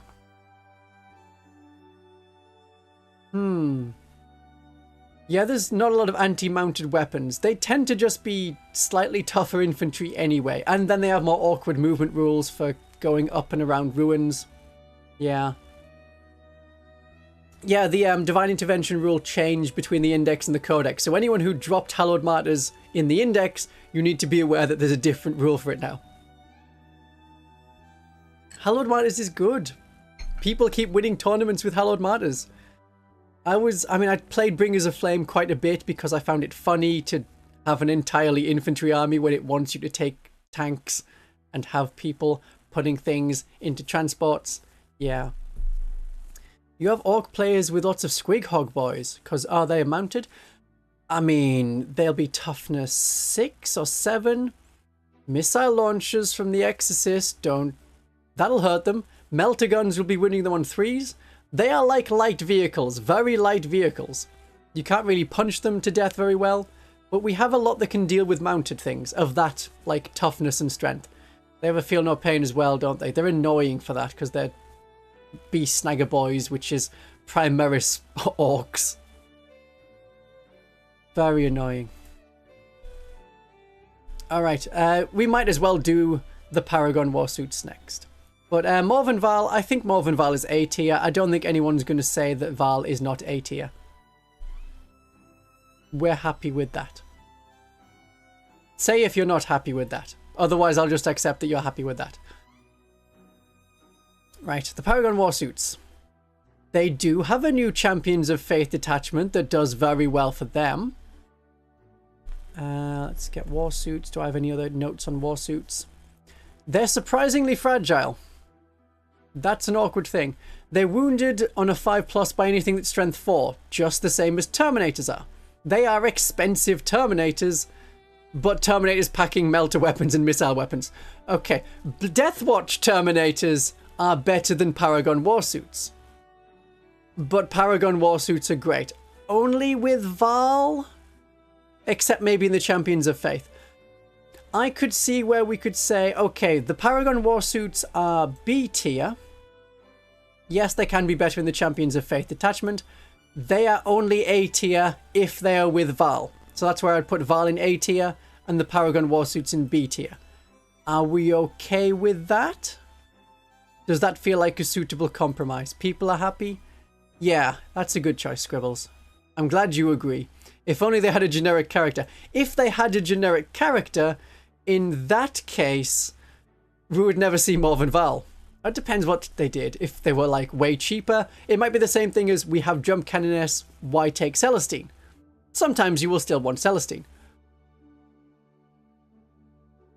If it's more 3 Paragons in a 1,000 point game, yeah, that'll work. That's about the right tier for 3 Paragon Warsuits. Yeah, Warsuit Canoness, but if it's reroll hit rolls only, yeah, people will just say, who's Morvenn Vahl? I have never heard of her. And people will be converting their Morvenn Vahls into a Canoness in Paragon Warsuit before the new model comes out and be like, well, we don't need the new model. We don't have to wait 3 to 4 months for the new model to come out. It's just going to be there.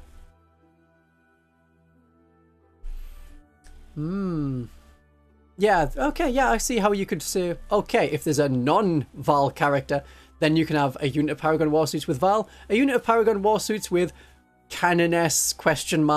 In Paragon Warsuit armor. Alright.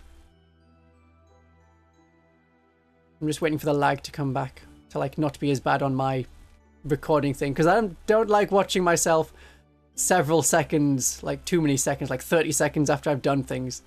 Like, oh, look at that, my, you know, phone number was there on screen the whole time and I didn't notice. Kidding, it wasn't. Unless my phone number is Paragon Warsuit Battle Sister Celestian Sacresants. I don't know. Good phone number, that. Easy to remember. Oh, it's the principle of it. Yeah. Lethal hits on them can be spooky. Sustained hits is better, I think, in Champions of Faith. They have the high strength already on their missiles and their melter weapons. It's rare, and with +1 to wound, I don't think you need the lethal hits, but sustained hits for more shots, then with the rerolls to hit from Vahl, then yeah. Then we're good. Canoness Lieutenant. I mean, you're describing a Palatine. Yeah. I think it's awkward. I've never liked Paragon Warsuits. I don't like the models. I don't like the concept. I don't like building them. They're a pain. I could have got more Paragon Warsuits for something like £24 for 3 when they normally cost about £40. That's, you know, in UK prices. It's going to be way relatively more expensive in other things. No, there's no new model announcement. We're okay. We're just talking about conceptually if there would be one. If you did want cheaper, you know, models than going through Games Workshop, also in the description is links to Wargames Portal in the United States, Firestorm Games in the UK, and they also service Europe, and Gap Games in Australia, New Zealand, and Fenris Workshop in Canada. They're good. Would I still recommend 3 Paragon Warsuits in Bringers of Flame in 1,000 points? Yes, I think that would work, and you don't need Vahl for that. Once you're adding Vahl, that's too many points, because a fifth of your army would be just Vahl. It's too compact to be able to still score points. Your opponent would wipe out everything that wasn't the Paragon Warsuits and Vahl, and then you would have nothing. Yeah, 40% of your army on one unit is too many points. Definitely too many points. When you think about Bane Blades, that is a quarter of your points at a 2,000 point game. Then it's fine. But you don't put a Bane Blade in a 1,000 point list I know that so many of you are about to say, but I do, and it's funny, and it is funny.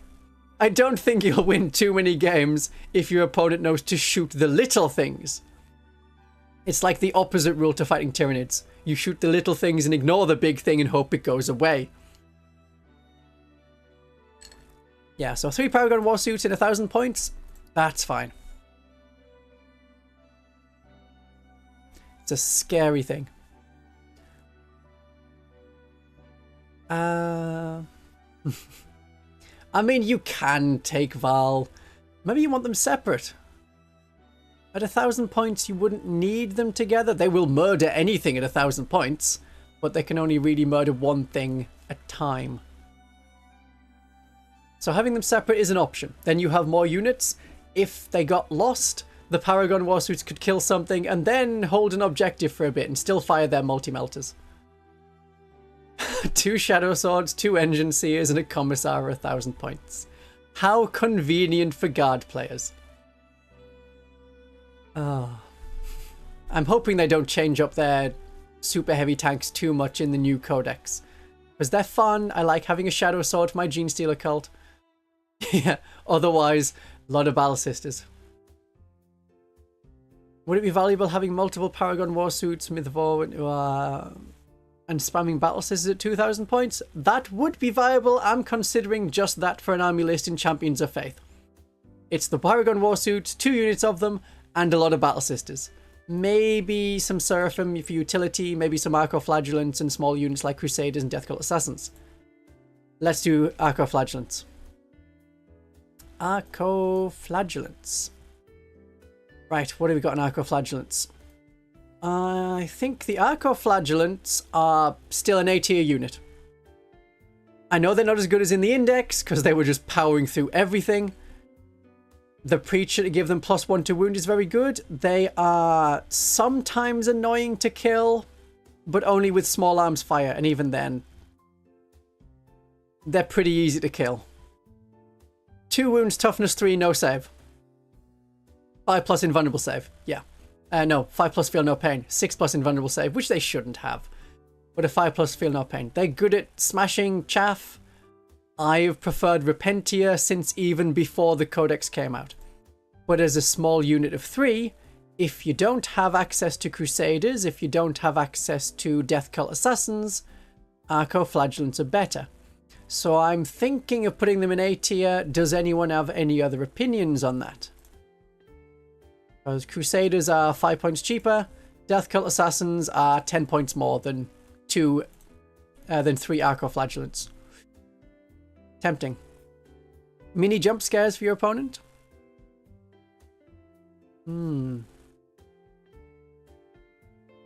Ah, the Champions of Faith detachment mirrors the old Sanctorum Guard battle force. Well, how convenient.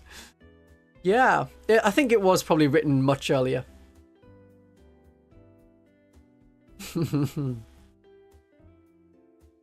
Immolator is a transport for them, because you could put 2 units of 3 in an Immolator. But then the Immolator isn't splitting anyone, and that's one of the roles of them. You think B tier for the Flagellants. Awkward models. They got Twin Linked removed, did they? Indeed. They have sustained hits, but they lost the Twin Linked. So no more rerolling wounds, so they really do need a Preacher. Yeah, I can agree B tier. When I've used them in the Army of Faith, I can push it so that they get Lance. I can push it so that they get the AP. I usually put a Preacher with them just so they have the +1 to wound regardless, that I don't need to spend a command point on them. But having the extra AP in the Army of Faith, and if they kill any model, I get a command point. No, Miracle Dice. Get a Miracle Dice back. I think B tier is probably right.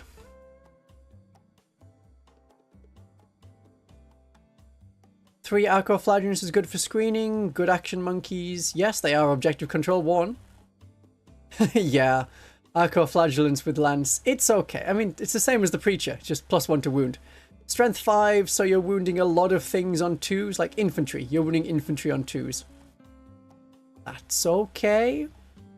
You could punch a Squig Hog Boy at a 4+. Then the Squig Hog Boy gets his 4+ save and his 6+ or 5+ feel no pain. They do shred light infantry, but so does almost anything the Battle Sisters have. Heavy Flamers, bolters.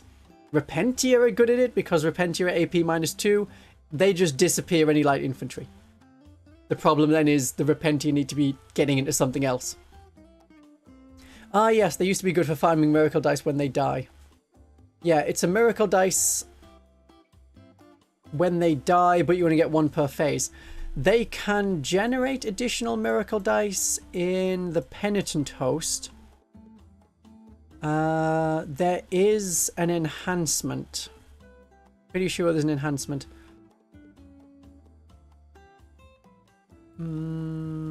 Yeah, Psalm of Righteous Judgment.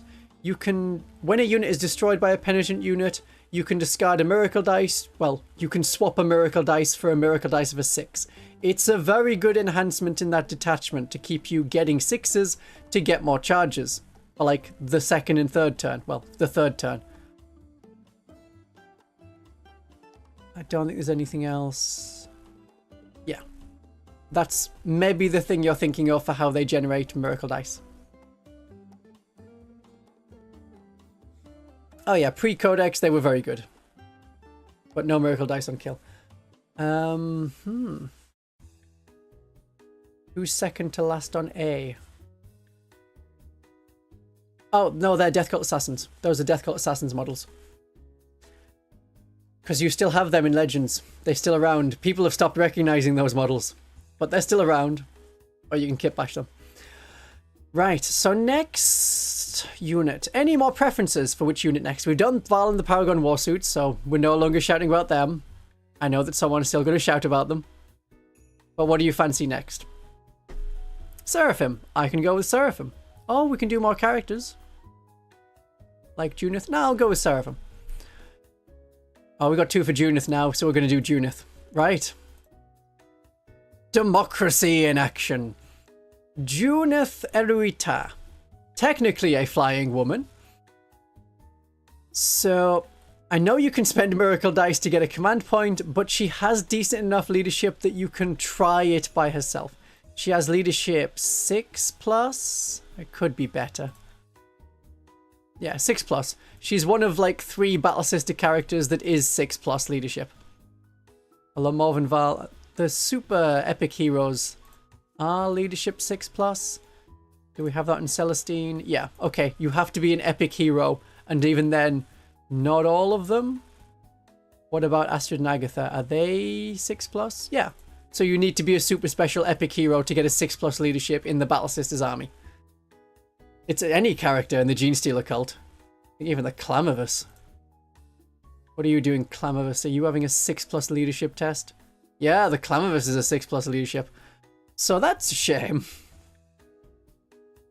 Greyfax is not 4+ anymore. Greyfax was changed. You need to look at the new Imperial Agents Codex.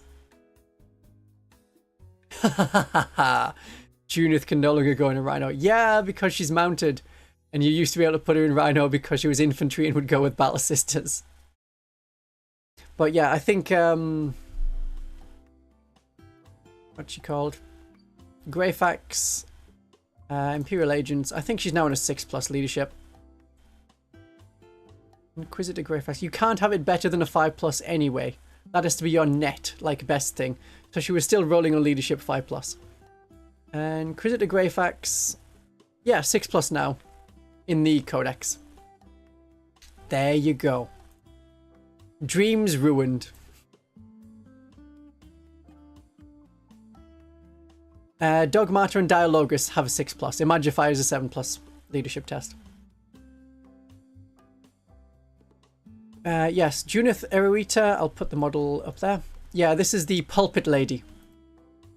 A Canoness of the Order of Our Martyred Lady. Who got promoted very suddenly because of, like, faith reasons. So, she's okay in combat. She has a Canoness's stats for combat. The Heavy Flamer is nice. You can have her working alone. Then she can sit on an objective. Her toughness 5 comes into play instead of the bodyguard's toughness 3. She can give you more command points. She is okay and very good in the Army of Faith because that is hungry for command points. The more command points you use, the more miracle dice you get. It's a great exchange system.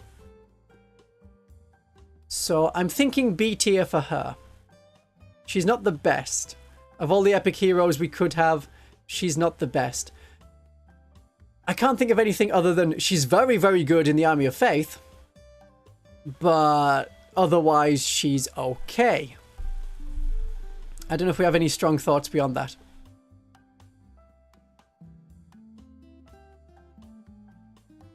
Yeah, holding the home objective with half a battle squad or just by herself? Are there Ebon Chalice named characters? I don't believe so.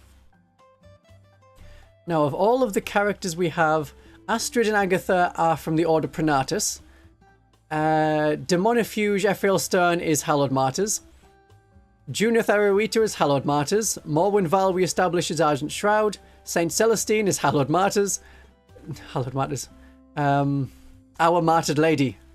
The Triumph of Saint Catherine, well, Saint Catherine is our Martyred Lady.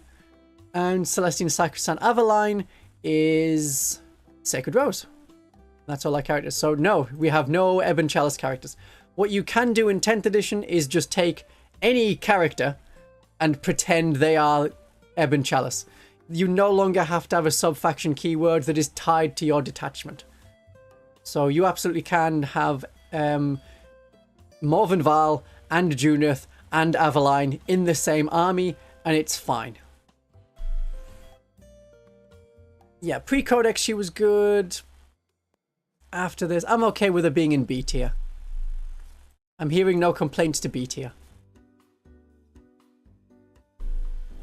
Alright, what's next? We said Seraphim. Was there a chant of Seraphim? Can I get a chant of Seraphim? And then I'll do some Seraphim. Yeah, there's probably too few data sheets to do sub-factions with sisters. Flying girls? Yeah, okay. Seraphim. Seraphim sisters. Alright, so Bringers of Flame, they are worse because they can't just deep strike and get the +1 strength bonus, which made their hand flamers and bolt pistols strength 5, which is very strong. That is like a heavy flamer but without the AP. I think they're still A tier. They move very fast, they shoot, then they can move again. They do hit and run. They are the reason the hit and run rule was introduced in like 4th edition. That was where you could fall back from combat. I can't remember if you had to charge, but you just got to fall back in at the end of the fight phase. Or what was the fight phase? Combat phase? They changed the name of the phase. It's still the same basic principle. They're speedy to get around and complete objectives. That can be on your side of the board, the middle board, or they can deep strike into your opponent's backfield. A squad of 10 of them costs more than 2 squads of 5, so I usually prefer 2 squads of 5. For deep striking, I take hand flamers. For being on my side of the board, I take the multi-melters. No, not multi-melters. Inferno pistols. The 2 Inferno pistols. Then I can move really close. And strength 8 is alright. Bringers of Flame, it becomes strength 9. You have to be in range of 6 inches to fire them in the first place. Are there any other cool things that the Seraphim can do? Yeah, Seraphim and Zephyrim are different sort of... It's really the same people, but wielding a sword instead of wielding a bolt pistol. I think they look cooler with their 2nd edition bolt pistols. I'm glad they're still doing that. One of the editions they had twin-linked bolt pistol. Just 1 bolt pistol twin-linked. Now it's 2 bolt pistols per model. The background on them, they're the advanced guard. They have to be really dexterous. You move and shoot. The Zephyrim background... They keep experiencing divine and persisting connections to the Emperor. They turn up and people think we've won. Okay. And they angelically sing. Yeah, so do the Seraphim. It's about the same. There's very little... There's not that much different between them. They're good at objectives. They're great at lots of things. And I need to make this a bit bigger now. Ugh. Don't need to make it that much bigger. We know that in the shame pile are the Retributors in the shrine.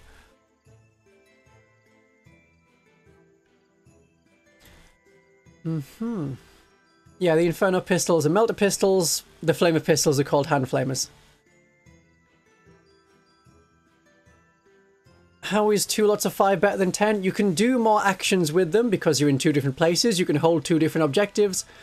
They're cheaper because it was found that 4 months ago, when the Bringers of Flame was really, really strong, a unit of 10 with extra devastating wounds, command points, shenanigans, and characters with them made them really so very powerful, maybe too powerful, but that was only happening with a squad of 10. They were differently pointed because squads of 5 were not getting that kind of bonus on as many models at once. So it's cheaper for 2 squads of 5 than it is 1 squad of 10, which is a weird thing to say. Zephyrim is actually half. Seraphim, it's 90 or 190. You pay an extra 100 points. That's 20 points per model. Yeah, go with the small units. Much better. Yeah, so for a lot of units, like a small unit of 3 isn't pointed the same as a big unit of 10. Yeah, so that is why. Do we want to do the Zephyrim next, or do we have some preference on a different kind of battle sister thing? Again, you're free to shout out.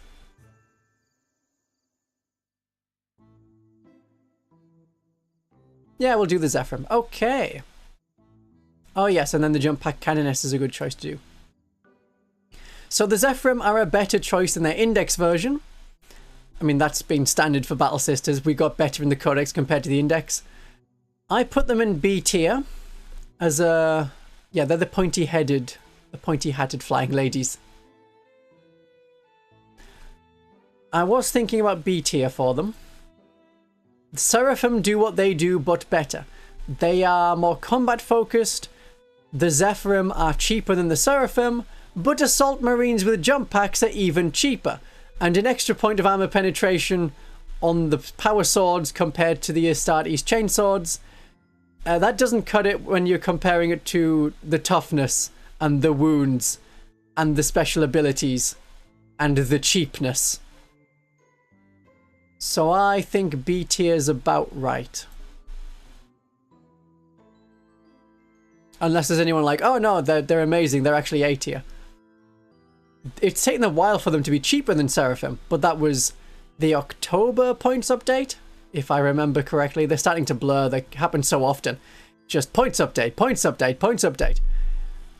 I mean, we're already 2 weeks after the last points update and have to wait 10 more weeks for the next one. We're a significant way through since the last balance patch. And it's weird to think that the next one is coming so soon.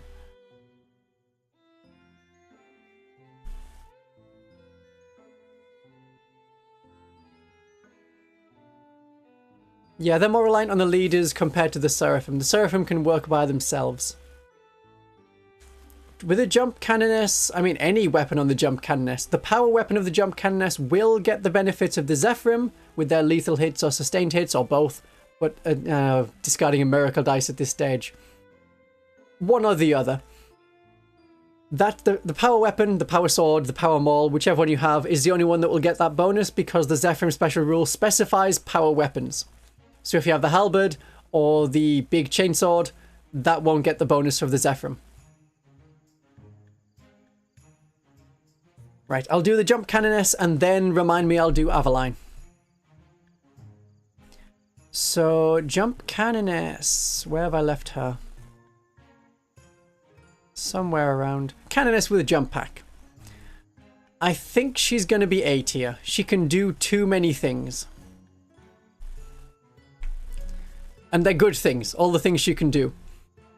With Seraphim, if not for the Seraphim being more expensive and Bringers of Flame no longer super powerful, we can still rapid ingress with them and then move closer and then do all of the Flamer shenanigans. And she will make the Flamer shenanigans cheaper. And I need to add a file thing for her. Jump. Canoness.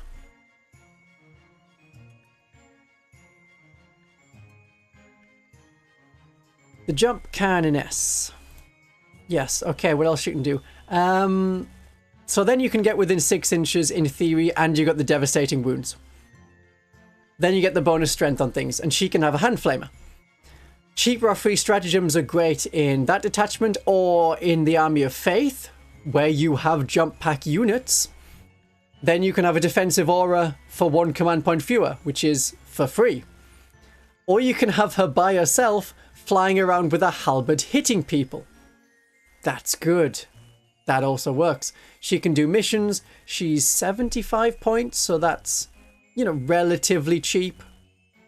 Canoness with jump pack. Yeah, 75 points to be speedy, invulnerable save. You can enhance her either a combat prowess or her survivability. Depends on the detachment you're in.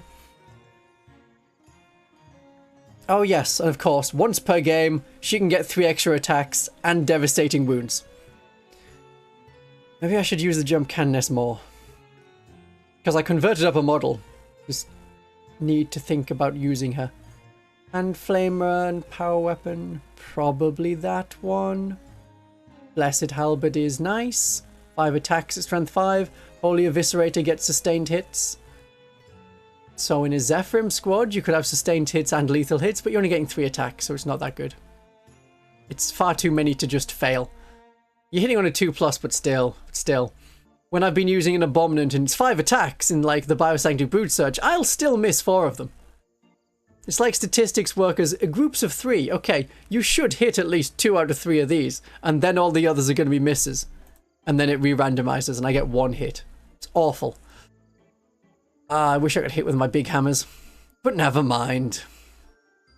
Yeah, Stratagem Spread in Army of Faith is a good choice. In the Hallowed Funny, have her come back. Yes, that works. And you can give her the enhancement. What's the good get miracle dice on death enhancement? It's the Chaplet Sacrifice. No, that's the reroll one. Setting example. When you die, you gain D3 additional miracle dice. So it doesn't matter whether you pick that model to have been the one you get the miracle dice from as dying that phase. You just get an extra D3 miracle dice. So they pay for themselves at the very least. And yes, then you can get them back up with Divine Intervention. And do that again. It's always a good choice to combine those two. Cheaper mini Autarch? I guess so. Yeah. Good blender. Oh, yeah, we're putting in an A tier. I think it's decided that we're going with A tier. No one's like, nah, she's like Celestine level. I think better than Celestine.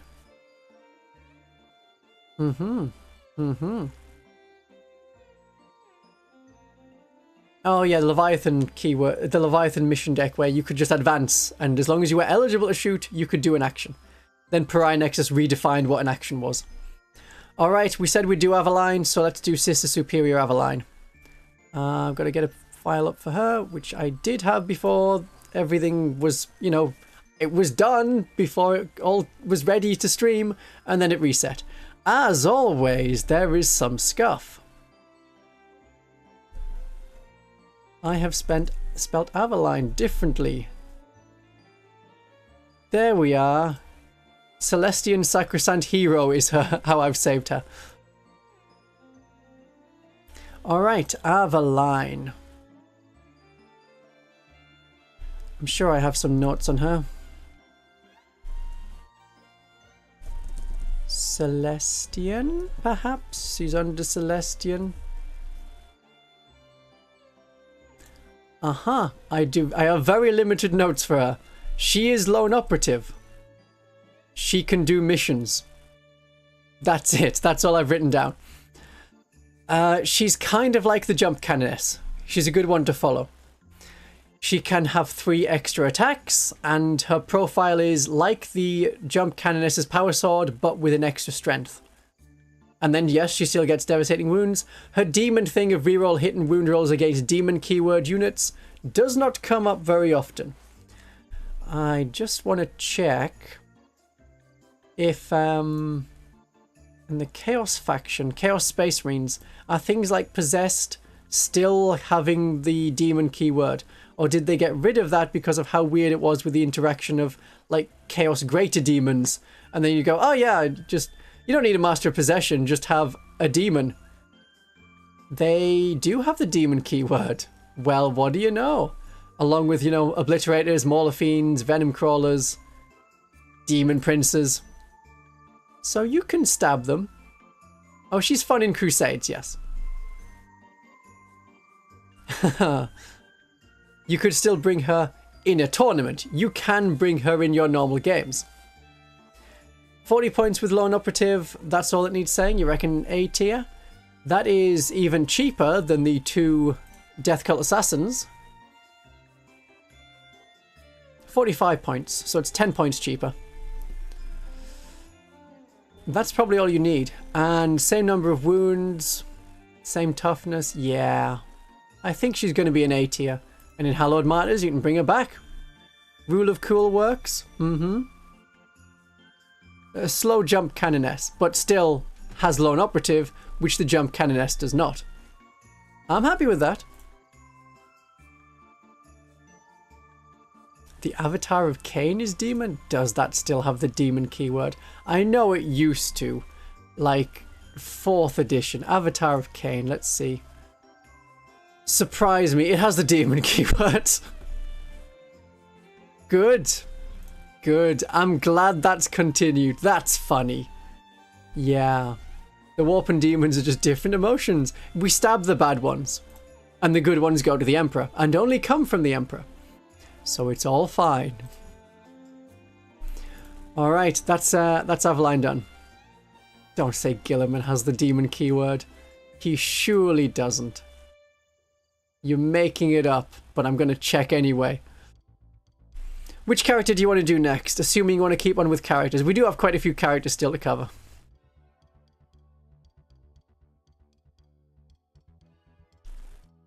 Anything take your fancy. The Hospitaller, alright. Or the Triumph of St. Catherine, that is a big thing. Yeah, he's not going to come out as mounted or a beast. Dogmat. Okay, we've got 2 for Hospitaller, so we'll do the Hospitaller. Hospitaller. Right. They have gotten worse. The lack of miracle dice means you can't bring back D3 plus 1 models. You're bringing back 1 model. They struggle to be justified. They're 50 points, so that is half of a Battle Sister. Half a Battle Sister squad. I'm right that they're 50 points. Hospital, yeah, 50 points compared to the Battle Sister squad of 105 points. So you need to get 50% of the healing at least. If you don't have miracle dice to bring back more than 1 model, it's 50% extra like cost on a Battle Sister squad, and you're saving on a Feel No Pain of 5+. That's not getting your points back. You could be with a Sacresant unit, and at that point I think you're throwing more points and models after a unit to try and make them good. Yes, it will bring back your Sacresants, they will do okay in a fight, and then they will get the +1 to wound because they're being led by a character. Much as I love the Hospitaller, I think they're going to end up being B tier. Only because of the changes to Miracle Dice. You need to save Miracle Dice for them. Yeah, 50% of your healing if you roll well on the Feel No Pains. Nah, I think we're alright with B tier.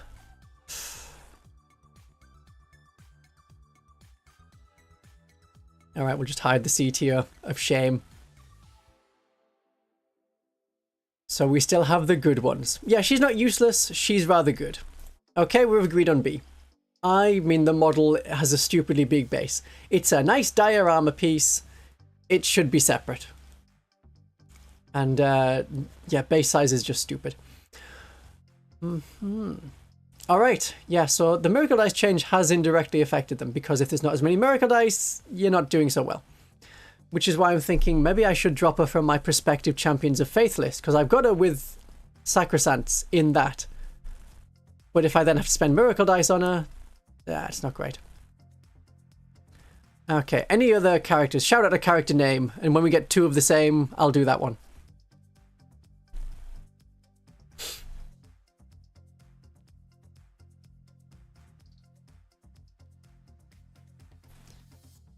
Rotate Gilliman. Or would need to be Ultramarines. I assume he has the Ultramarine keyword. Well, he's not a demon, he's a monster, which is slightly different. Imagifier, Imagifier it is. Is Greyfax worth taking? Not massively. I haven't got Greyfax on this list, but I will mention Greyfax. You get +1 to wound if you're attacking an enemy that is below half strength. That's only really going to come up against tanks. Almost anything else you can kill without the +1 to hit. She can only join Battle Sister squads, because it's only Imperium Battle Line Infantry, so that is just our Battle Sister squads, and that's it. Nothing else in our army is Battle Line.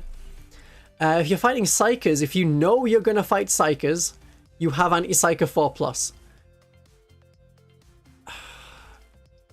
No, that's not that great. I still have like the Condemner bolt guns. They are Anti-Psyker 2+. Her castigation is nice. It's anti-character. It's rare to see the anti-character keyword. With devastating wounds and precision, so she can just go snap. There's a 3 wound character gone, but almost all characters have 4 wounds. A lot of the ones we're seeing in Codexes coming out, they have 4 wounds. Like the Cultist Firebrand for Chaos Space Marines. It's a cultist. They have 4 wounds though. If you want to have 3 wounds, well, even the Battle Sister characters, a lot more of them are 4 wounds. Celestian Sacresant Aveline, the Canoness on foot, the Palatine. Pretty sure the Palatine has 4 wounds. Yeah, they've all got 4 wounds. So you need to do it twice to make it work. And it's awkward when your precision attacks do not work. And it needs to be successful twice, which is the problem bit. For 65 points, I would pick one of our own characters. If you want to have her in an army, and then also have Celestine, and it's a really fun thematic army, you get props for that. Yes, she's worth taking if her girlfriend is on the field. Yeah. Alright, I saw the Imagifier mentioned twice, so we'll do the Imagifier. It makes sense following the Hospitaller. So, one of the Imagifier's special rules is to give a unit a 2+ save, and a 4+ invulnerable save. That is good. That's probably the only reason you want to take them. Their aura of, if you're within 12 inches and a unit dies, you can reroll a miracle dice. Well, we're not getting as many miracle dice now. So some people are saying, oh, it's worth it now because you get fewer miracle dice, then you'll get 1 potentially decent miracle dice. Her points, let's have a look at the points list for December. Yeah, 65 points is a lot to be rerolling 1 miracle dice. Think of the enhancements you can have in a few of the detachments. Then, Chaplet of Sacrifice is reroll a miracle dice, and it's 25 points. That's all you're doing. You're not gaining miracle dice. It is rerolling 1 miracle dice. So, for that aspect, it's basically out. You will get to reroll 1 if one of your units died nearby to her. So you may have her, and it doesn't trigger until her own unit is destroyed, which is awkward for 65 points. I like the 2+ save in the Bringers of Flame, because we have a Armor of Contempt style thing. The... what's it called? It has its own stupid name, because it has to have its own stupid name. Bringers of Flame. Shield of Aversion. That's the one. Reduce armor penetration by 1. Being able to stay at a 2+ save is very good. Outside of the Bringers of Flame, I'm not a fan of the Imagifier. Yeah. You can just roll a 1 into a 1. Or you roll a 5 or a 6 first time and you don't want to reroll it. This was the problem I had with the Gene Stealer cult when the Xeno Creed didn't have the just get +2 resurgence points. It was, what was it called? Change to someone who can carry it. Deeds that speak to the masses, yeah. So that was for a battle line unit you can re-roll to see if they come back. I mean, that's more valuable because you get a unit back. But it was only battle line, it was only 1 re-roll. So I think the Imagifier is at best a B tier. Because she may only be good in the Bringers of Flame. But 2+ save is good anytime. And at smaller games, it's really good. Like, oh look, my 10 Battle Sisters now have a 2+ save. Yeah, we've already got the Battle Sanctum. That's in there. It's in D tier.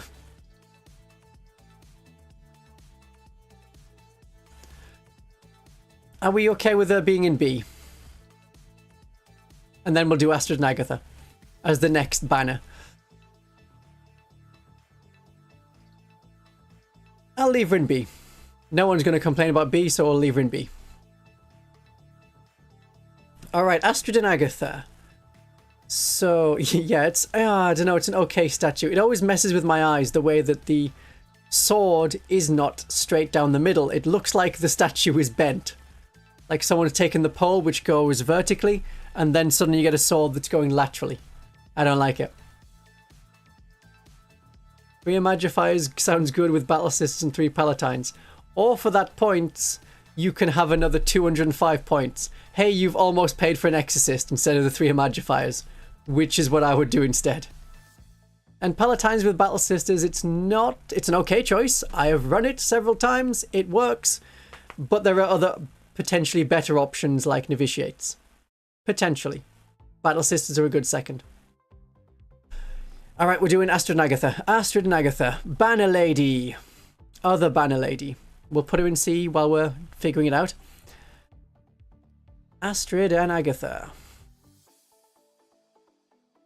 I did have notes. I know I had notes on Aestred and Agathae. There we go. Yes, you get devastating wounds. Devastating wounds are very nice. Devastating wounds... And it's on shooting now, not just close combat. That's better. You want a lot of shots, so you could go with Retributors. But yeah, we've already put Retributors in D tier. Maybe not with Retributors. You're not getting that many shots with multi-melters. They would be devastating wounds if you can get that 6. It's harder. Best representation we have. You don't know the lore, but no, happy couple is Greyfax and Celestine for sure.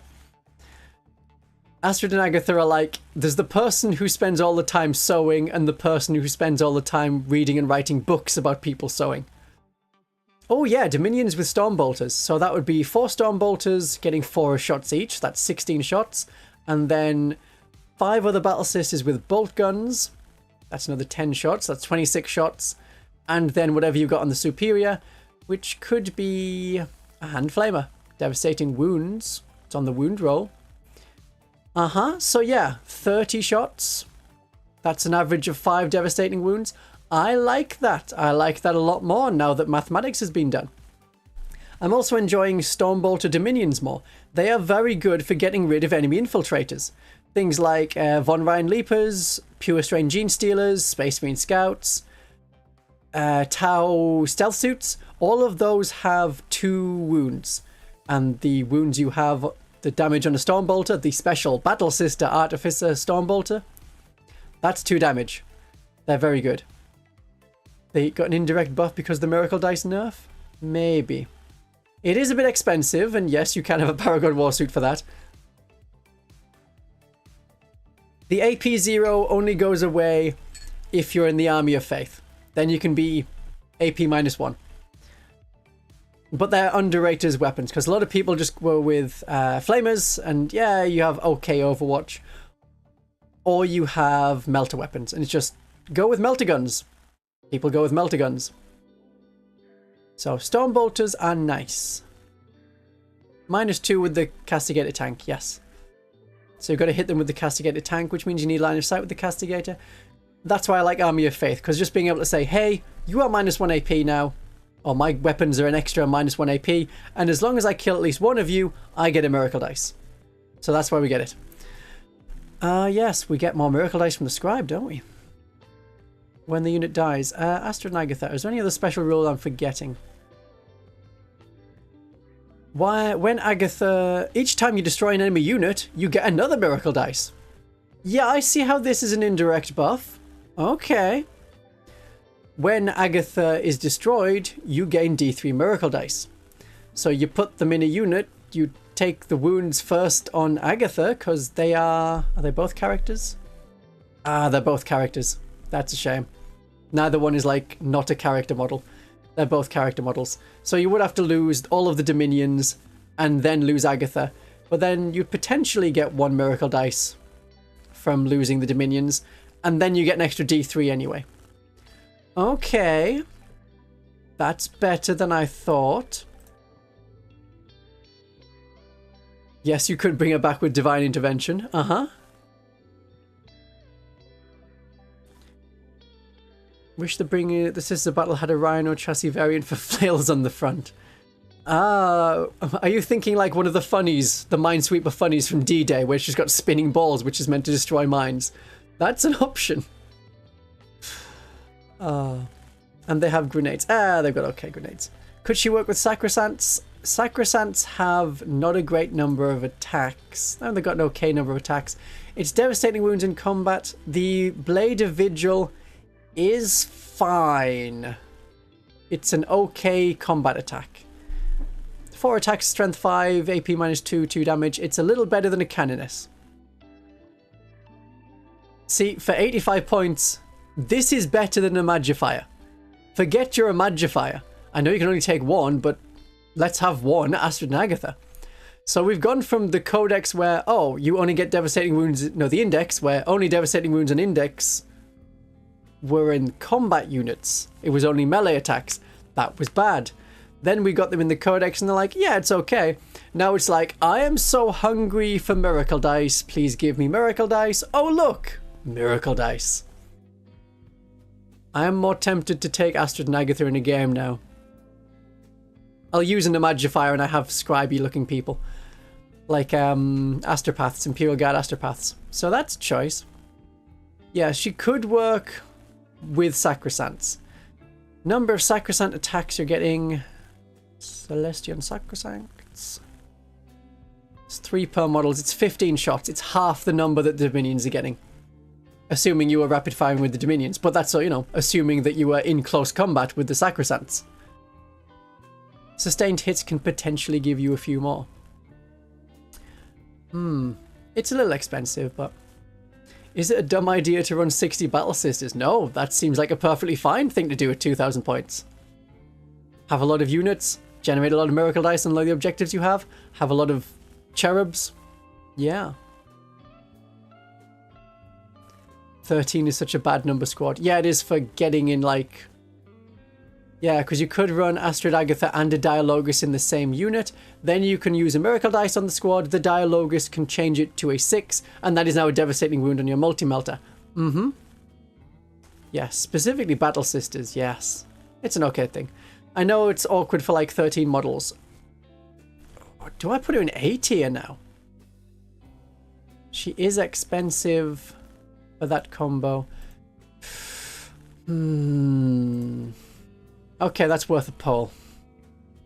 No, you can't split Aestred and Agathae in an Immolator because you assign a unit to the Immolator, it splits, and then you assign characters. So you would assign Aestred and Agathae to one of the 2 sets of 5, like, Dominions. Yeah. Horde Army is a lot of models to paint, but it's okay. Right, we'll do a poll for Aestred and Agathae. A plus A ladies.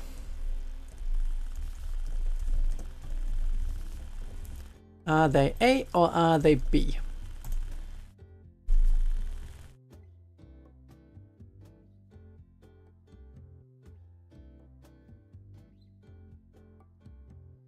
Oh, that went to 50% very quickly. Yeah, I know she's never been competitive, but now we might be more desperate and more willing to take her. Just to have her turn up for a bit and be like, hey, here's a cool banner. Okay, bye now. You know, just for a couple of months. And she's good. Yeah, we're going with A tier. I would agree, definitely better than an Imagifier. So I'm going to make a note somewhere that in my Champions of Faith army, which I'll be trying out, Aestred and Agathae.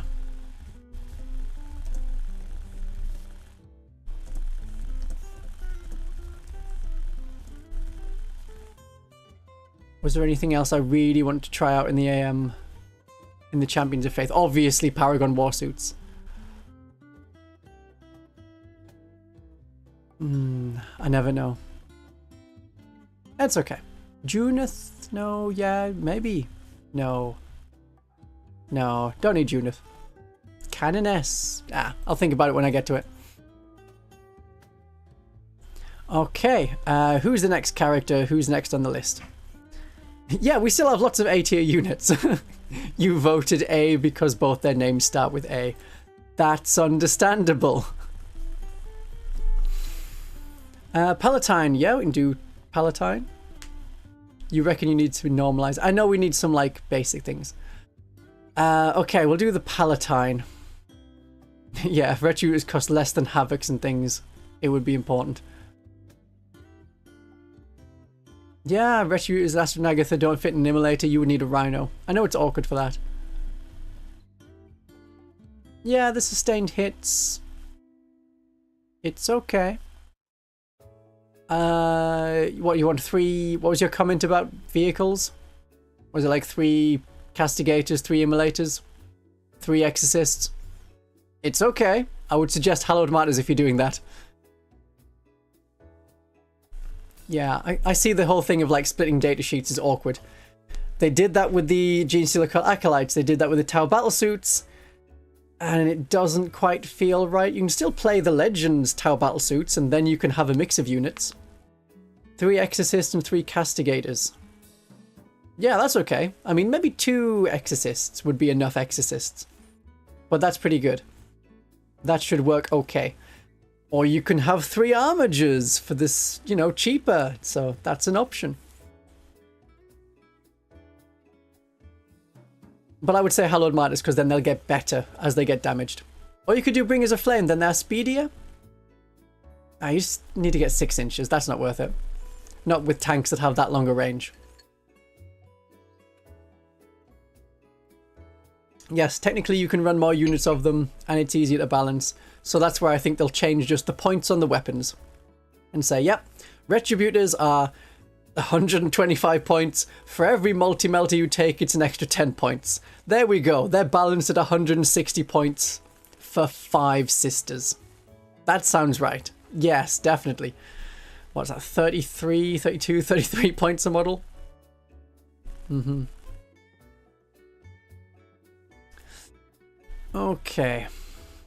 Well, the Armigers, you can make them 2 different ways. So they are sold in sets of 2, but you can build them as Helverins or armored Warglaves. Helverins or Warglaves. Yeah. You have trouble with what to take out with the Exorcist. Light vehicles, enemy mounted units, anything you want dead at a distance, Terminators. Anything with like 2, 3 wounds.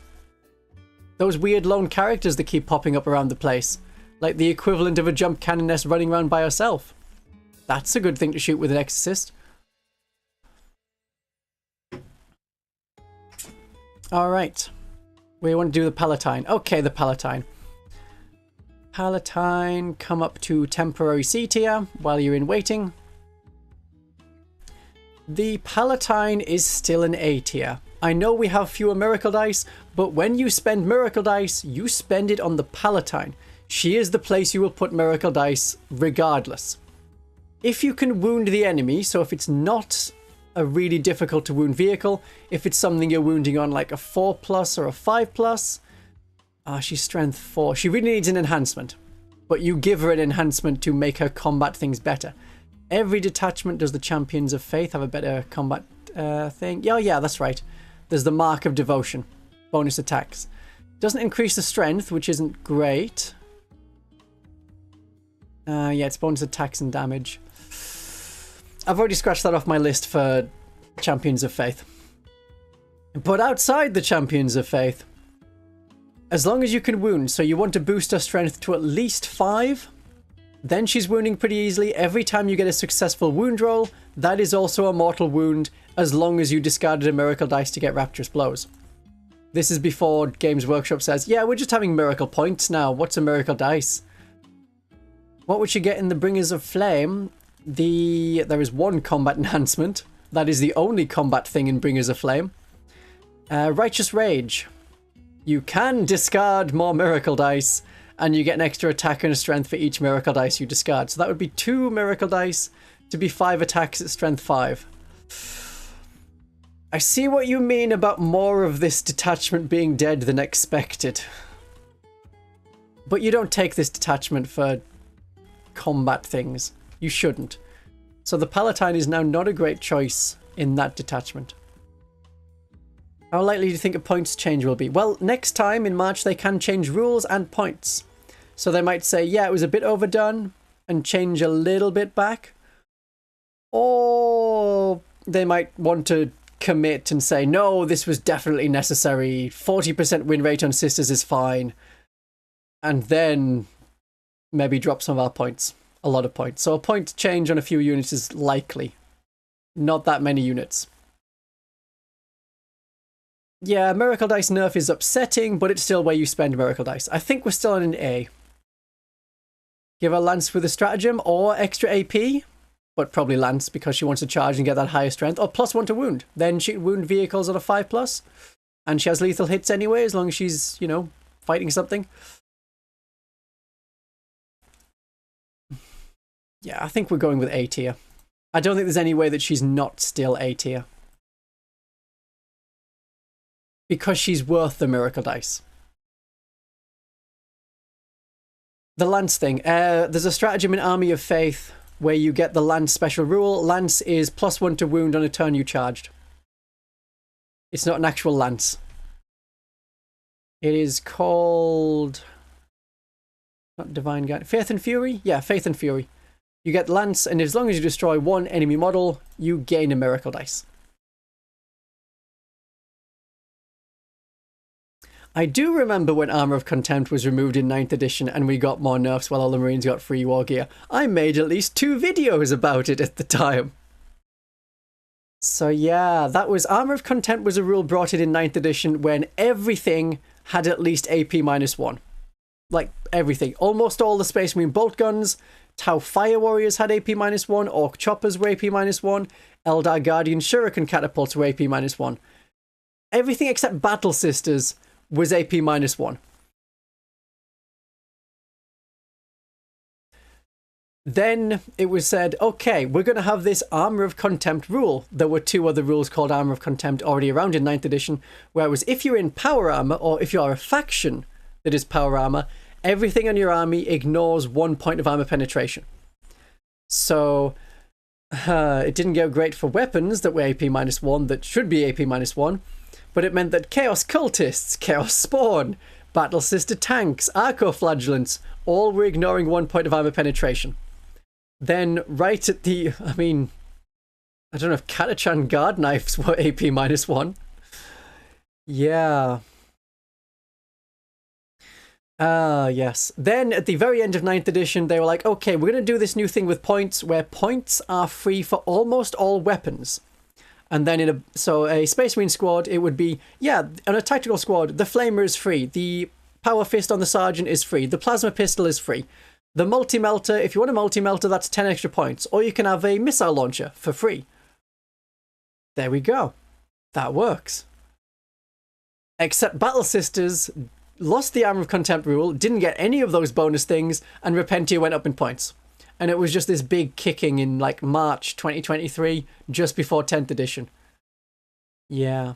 9th edition, some people really like it for the absurd depth you can go to.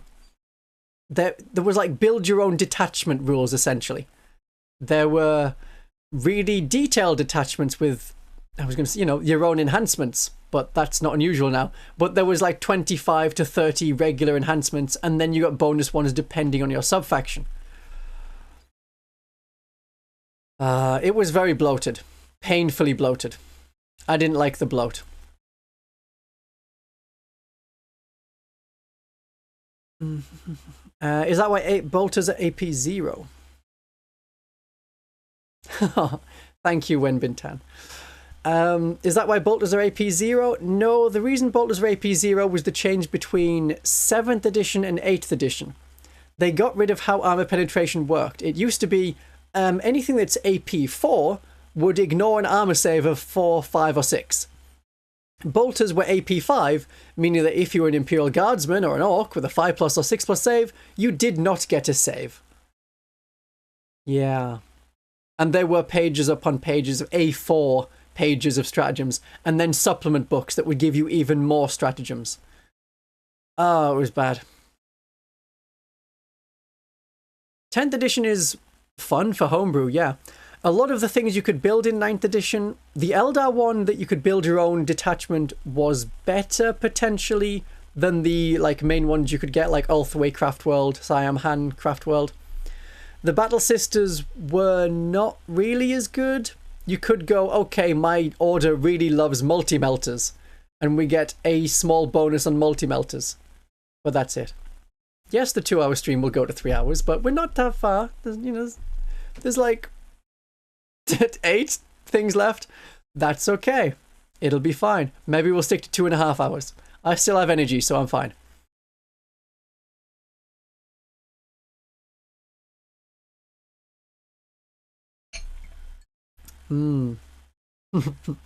All right. So we're doing the next thing. If no one shouts out quickly, I'm going to pick it. We're picking the Dogmata. There we go. Dogmata's there. Dogmata is simple. It's D for Dogmata. Yeah, I'll just pop them right in there now. I don't think that's going to be contentious. They have better leadership. They have a leadership of 6+. That is underrated, but a Dialogus also is a 6+, and a Dialogus can undo Battle Shock. A Dialogus is cheaper. A Dialogus gives you better Miracle Dice. The Dogmata really could have done with a place in the Champions of Faith detachment and be a keyword you can add. Like, in the Biosanctic Brood Surge for the Genestealer cult, if you add a Biophagus to any unit, like a Neophyte unit, Acolyte unit, then you get the Biophagus keyword and all of the detachment rules trigger on you. If the Dogmata had been, yeah, if you add the Dogmata to a unit, it is now a Champions of Faith unit and will get +1 ballistic skill, weapon skill, if you then spend a Miracle Dice on it. Yeah, no, it still wouldn't be worth it. But if that was a natural thing, that would be okay. But it's a D tier, because the Dialogus does it better. The Dialogus is the cheapest character for actions and secondary missions. They make the Miracle Dice you have work well. If you can spare a Miracle Dice, you put it on the Palatine. If you can spare another Miracle Dice, it will be a good Miracle Dice through the Dialogus. So I'm thinking the Dialogus... yeah, I think if the Dogmata gave her unit auto-righteous, full auto-righteous, that'd be great. Oh, you could put the Space Wolf helmet on. The weird dog-shaped Space Wolf helmet. Yeah, yeah. What's the lore in the Dogmata? The Dogmata is the person that sends people to the Repentia. You can't have them join Repentia, and they should be able to join Repentia. That would be a very easy fix, and like, oh, Dogmata's good now. They are basically chaplains. So if you think of Leandros, but a battle sister, that's that's an image. Oh, I like that image. I don't like that image. I am very funny. So they're a chaplain. That's essentially it. They don't do much else. Yeah, that's about it.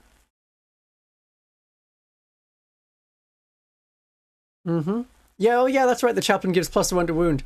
She doesn't. She gives them +1 OC and makes enemies within 6 inches -1 leadership. It's a very short range. And there's not a lot of things where we're like, oh, we want to battle shock the enemy because we don't have any detachments that are like freaky faith powers scare the enemy. We don't do that. So -1 leadership is kind of wasted, whereas in the Dark Eldar, in Chaos Space Marines, oh, that would be welcome. They have the detachments for that, or the theme for that. So she's a D. Dialogus, where do you want the Dialogus? Yeah, she doesn't really do anything in the Penitent Host either. She can't even join Repentia in the Penitent Host, because the enhancement to join Repentia is only on the Canoness, the Palatine, and the Preacher. I know if it was any character, I would say you put an Imagifier in there, and then that is a unit of Repentia with a 2+ armor save. That'd be it. So I'm thinking the Dialogus now. Is the Dialogus an A tier unit? Probably. At the very least, a B tier unit. You would put the Dogmata with Repentia just to have a character, then you can have enhancements on them. That would be the good bit. Then it can be like, oh yeah, my unit now has whatever good enhancement it is. Auto 6 for less dice is still less good. Yeah, I agree.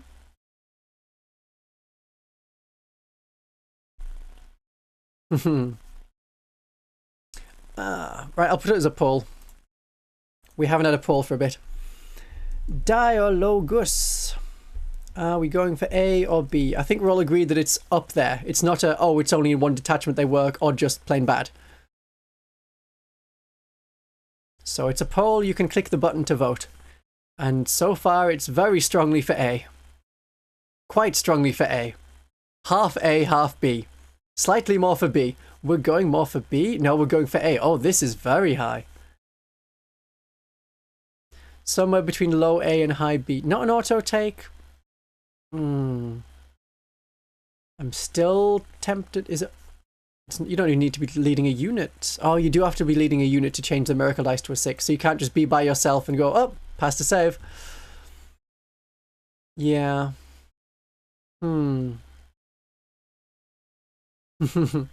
I don't know how many people are actually excited for the new Champions of Faith detachment. Most people are still feeling the lack of miracle dice, and then a detachment that requires more miracle dice is not a good feeling.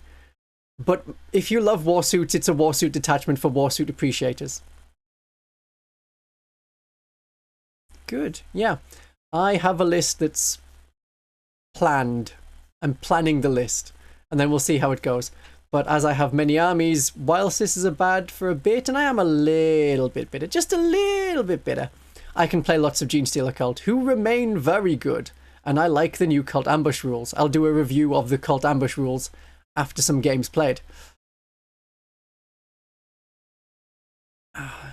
Need more defensive stratagems with Army of Faith? Yeah, -1 to hit is still good, still an aura, still affects multiple units, still lasts the whole phase. Alright, the Diologus is going in B tier, because that's what the consensus is. Okay. I mean, if I asked all this again in another week's time, well, people may not have played because of Christmas stuff. I don't know how many of you have, like, Boxing Day off, or, well, Boxing Day is probably just a British thing, but, like, New Year's Eve, some of you have a big thing happening on New Year's Eve if you're in, like, Denmark. Or Christmas Day is a big thing in a lot of places around the world.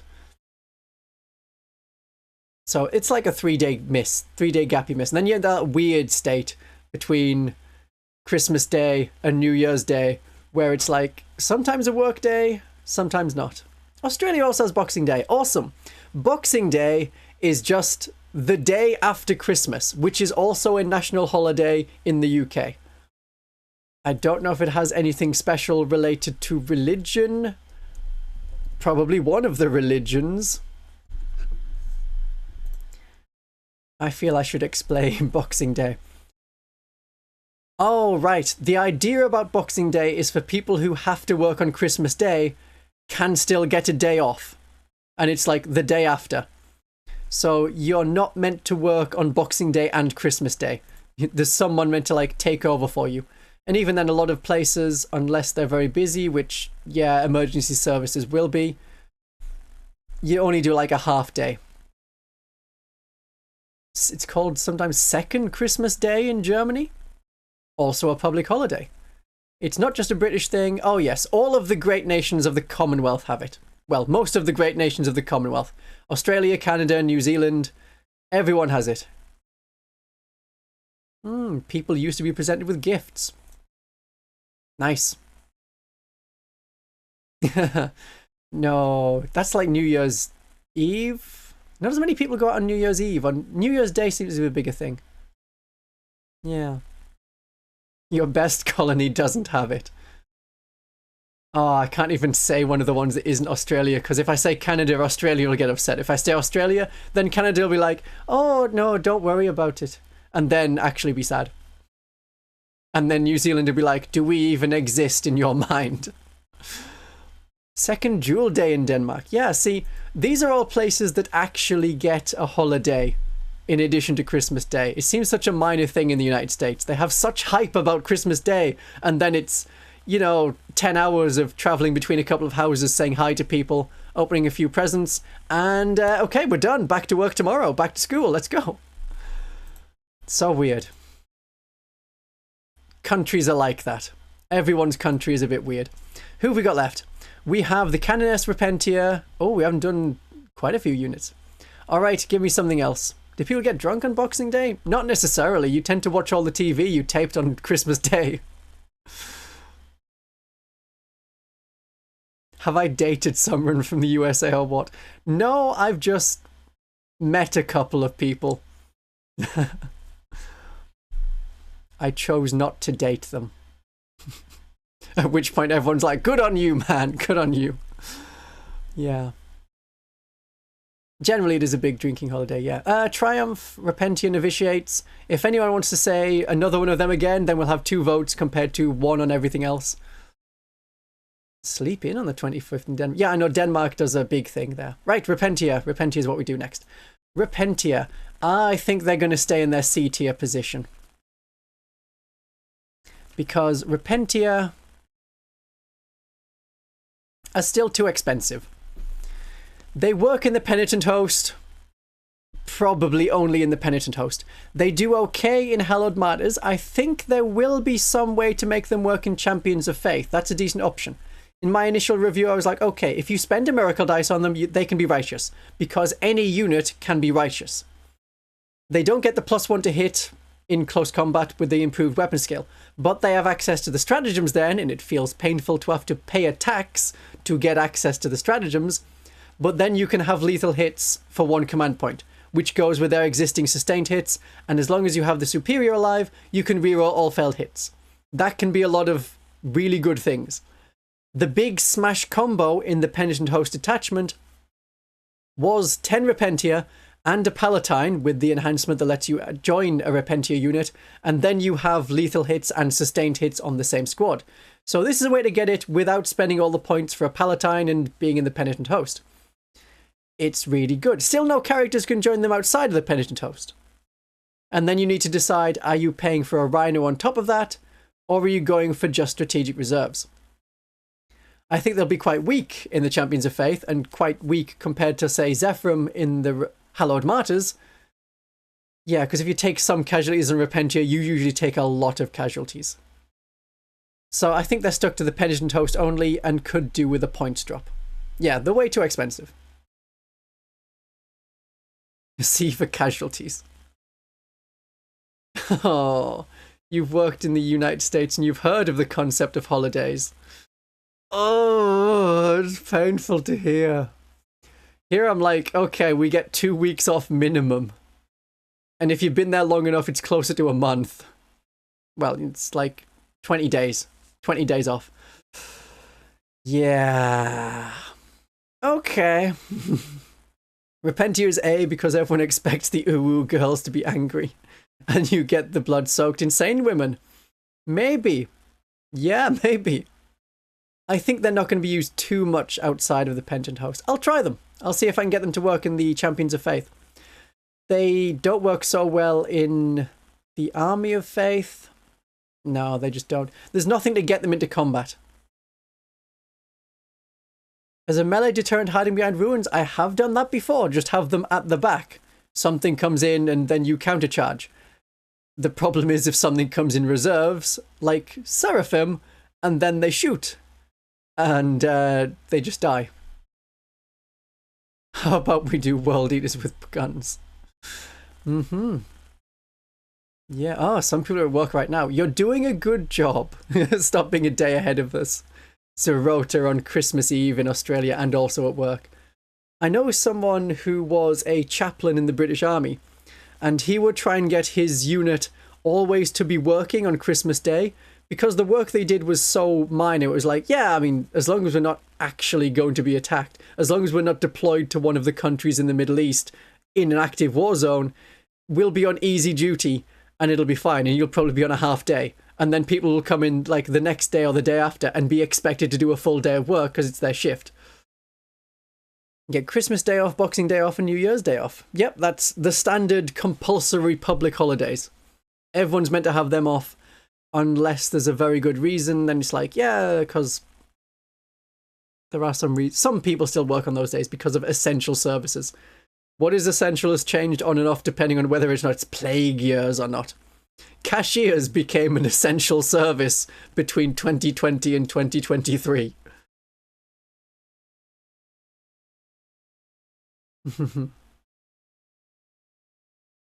Yeah.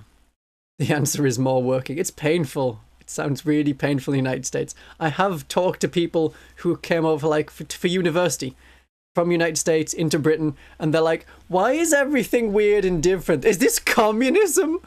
And we have to explain, no, very much no.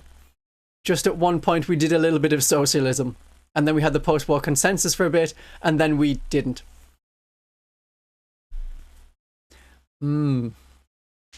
Yeah, essential temporarily. Essential services include Rhino drivers in the Sisters of Battle. I think it is. Do I think chaplains and dogmatas will get more flavour in 11th edition? No, I think the last time they had flavour was 9th edition, when you had different hymns, which was for like Battle Sisters, Dogmata, or Diologus, or Preachers, the two kinds of Preachers, or it was Space Marine Chaplains, or it was Chaos Space Marine Dark Apostles. You got to chant a prayer, and it was a prayer of like, oh, shooting units get an extra 1 to hit. Something like that. So the time of that is probably past. I think we'll stick with, much like Psychic Powers, a basic thing. Who drives the Rhinos in Sisters of Battle? Yeah, it's actual Sisters. So the people driving the Rhinos are the same rank as the Battle Sisters they carry.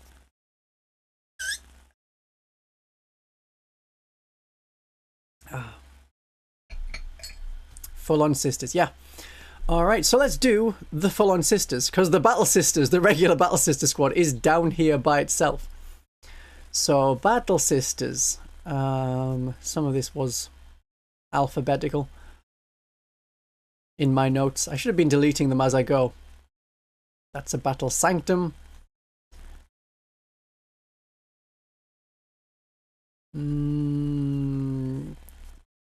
I'll just do it from memory if not. Okay.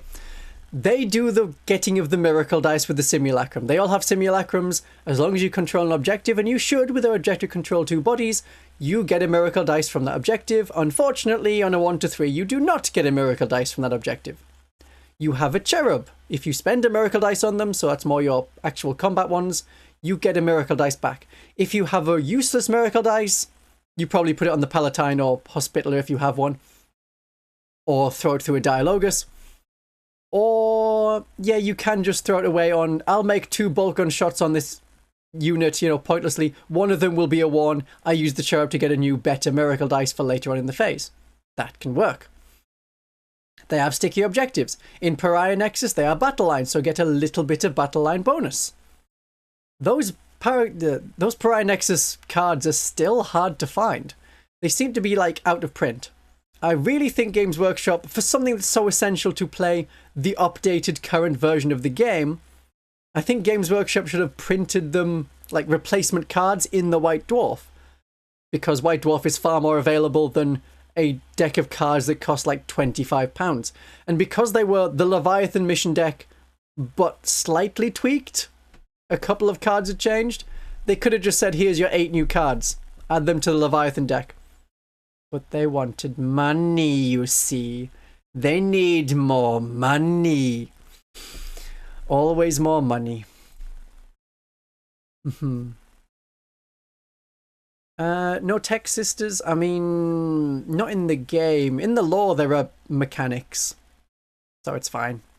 They are there. They're present. Someone works on the vehicle pool. They're probably the mechanics from Girls and Panzer.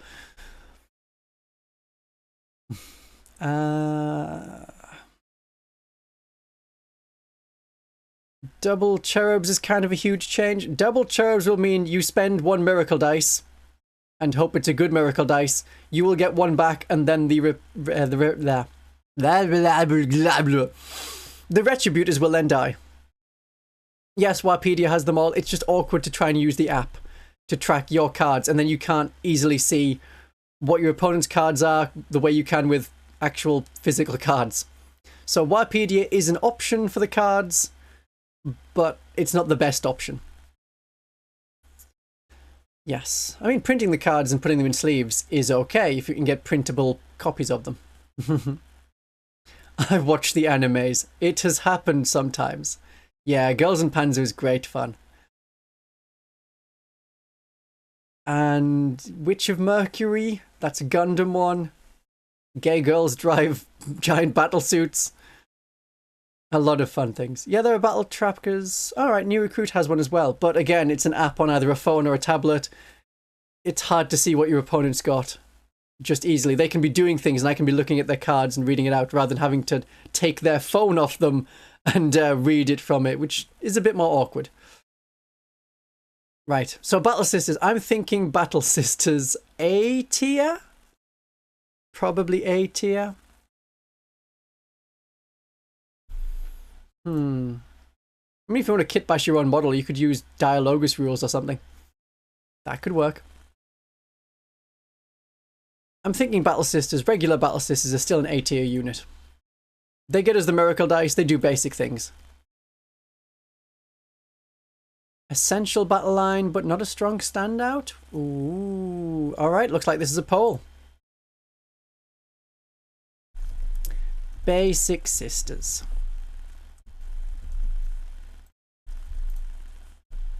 We love the Basic Sisters. I encourage you to have Basic Sisters. I know you can compare them to Dominions. Dominions do cost 20 more points now for a couple of extra guns. Don't give you sticky objectives. Yes, they scout. Think of it in terms of melter shots. A Battle Sister squad has a multi-melter and a melter gun. That's 3 melter shots. A Dominion squad has 4 melter guns. That is 1 extra melter shot for 20 points. Is that worth it as a gun thing? We seem to be pretty set with 2/3 on A, so unless there's any more things, yeah, we get it. Yeah, the objective control Miracle Dice thing shouldn't be on a 4+. I would love to have some bad Miracle Dice just to throw at stuff. We could do with that. So if there was something they wanted to change, they could. When I did the video about what they might change about Miracle Dice, I did suggest some ways they could give us more Miracle Dice. Yes, make it once per battle round. I wasn't expecting a change to the number of units we got that died, getting Miracle Dice when a unit dies, because that is such a good part to scale it for the game size. I know you can spam like lots of Arco-flagellants units, well, 3 Arco-flagellants units, and split a lot of units with the Immolators. But if you had one really bad turn, now you have a bunch of Miracle Dice to get back. Yeah, I know the multi-melter hits on a 4+, but it's longer range. So I think it's a good trade-off with 2 regular melter guns. And you can have 1 Battle Sister left in a squad and still have 2 shots. Would it be OP if we could get a Miracle Dice Fate Bice to 6 Deadly Demise? No, I don't think it'd be too bad. Because already in the Hallowed Martyrs, we have a stratagem that does that. I need to change to a vehicle so I can see it. I am an Adepta Sororitas Rhino. I am Sanctified Immolation. Do not roll a d6 to determine if Deadly Demise happens. Instead, it happens. I think that would be fine. I think it would be really fun. There's not a lot of things have Deadly Demise. I mean, the Penitent Engines, are they Deadly Demise 1? The Exorcist is D3, I remember that. Penitent Engines. No Deadly Demise. Alright. Yeah, I think it'd be totally fine. No problem with that. Why not Heavy Bolter and a Storm Bolter for anti-infantry? That is a good choice. They are alright. Damage 2 shots is good. People run more Sisters than Dominions, but they tend not to do great damage-wise. You have to put a Diologus and a Palatine in there. Then you can be throwing out really good melter shots. And that can include firing Overwatch. Oh look, I hit with a melter rifle. Well, a melter gun. It's a 6. That means I get lethal hits. That means I've hit on Overwatch and automatically wounded you, and you're really close to me. So that's going to be d6 damage plus 2. Oh look, I auto-killed you because I had a Diologus Palatine and threw a Miracle Dice at it.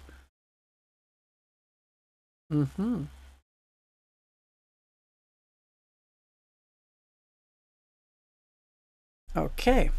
We can end that poll. We're pretty good on the sisters being A. Right, so let's do the Dominions. Are they also an A tier unit? They are competing with Battle Sisters, which is okay.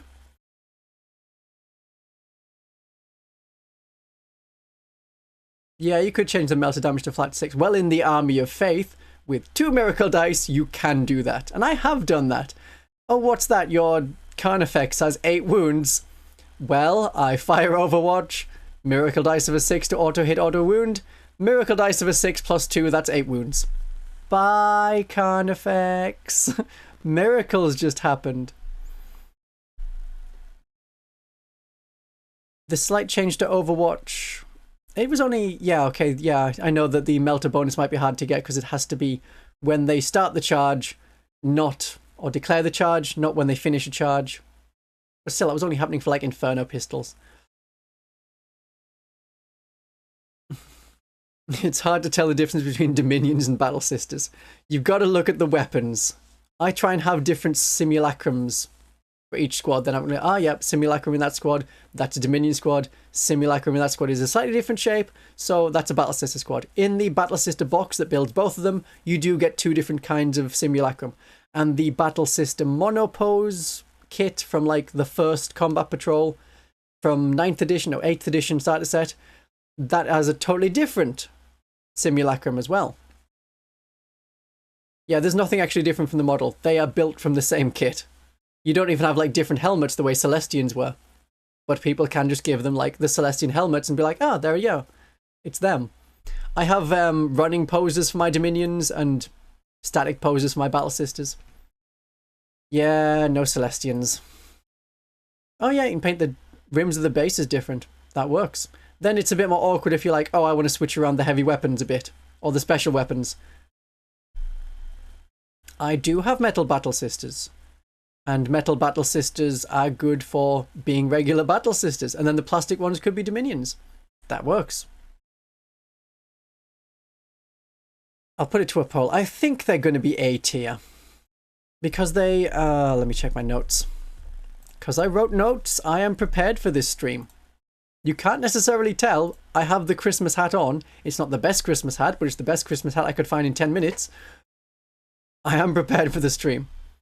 Dominions points have gone up since the Codex. They do a lot in most attachments. They don't need to be in Bringers of Flame, even when Bringers of Flame was really, really good. Because everything gets assault. They have assault on all their weapons anyway. It's like they're taking the good bit of Bringers of Flame and taking it with them. Yeah, they're an A tier unit. I'm agreeing with that. We have 3 left. So we have a Canoness, we have a Triumph, and we have the Demonifuge.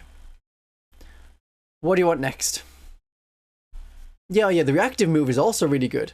Being able to go, whoop, I'm too far away from you now. You are not going to charge me because you moved within 9 inches thinking you're going to get an 8-inch charge. Of course, you would tell your opponent that you can do that. But D6, it might go wrong. Because it is D6 and not 6. I've been playing, Gene Stealer Cult and my Metamorphs. I like to have them with auto pistols to go the good distance. It's optional, but it's a good distance. Yeah, D6. Alright, we're going with the Demonifuge. Novitiates. Do I not have Novitiates on here? I need to add Novitiates. You are right.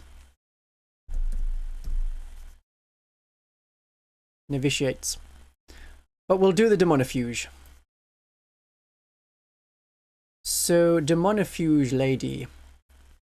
She might be a C tier. Because she is really, really good in Hallowed Martyrs.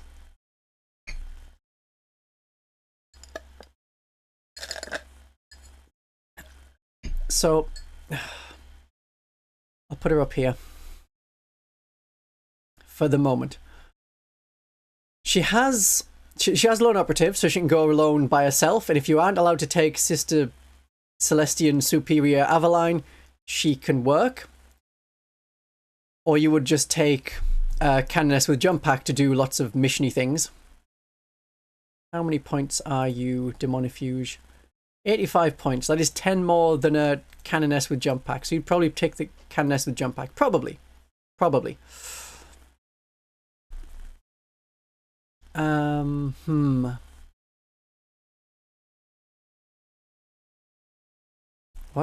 can't remember what program I'm using for the VTuber model. VC Face? I'm using an older 2023 version of VC Face. That works, and I'm not updating it.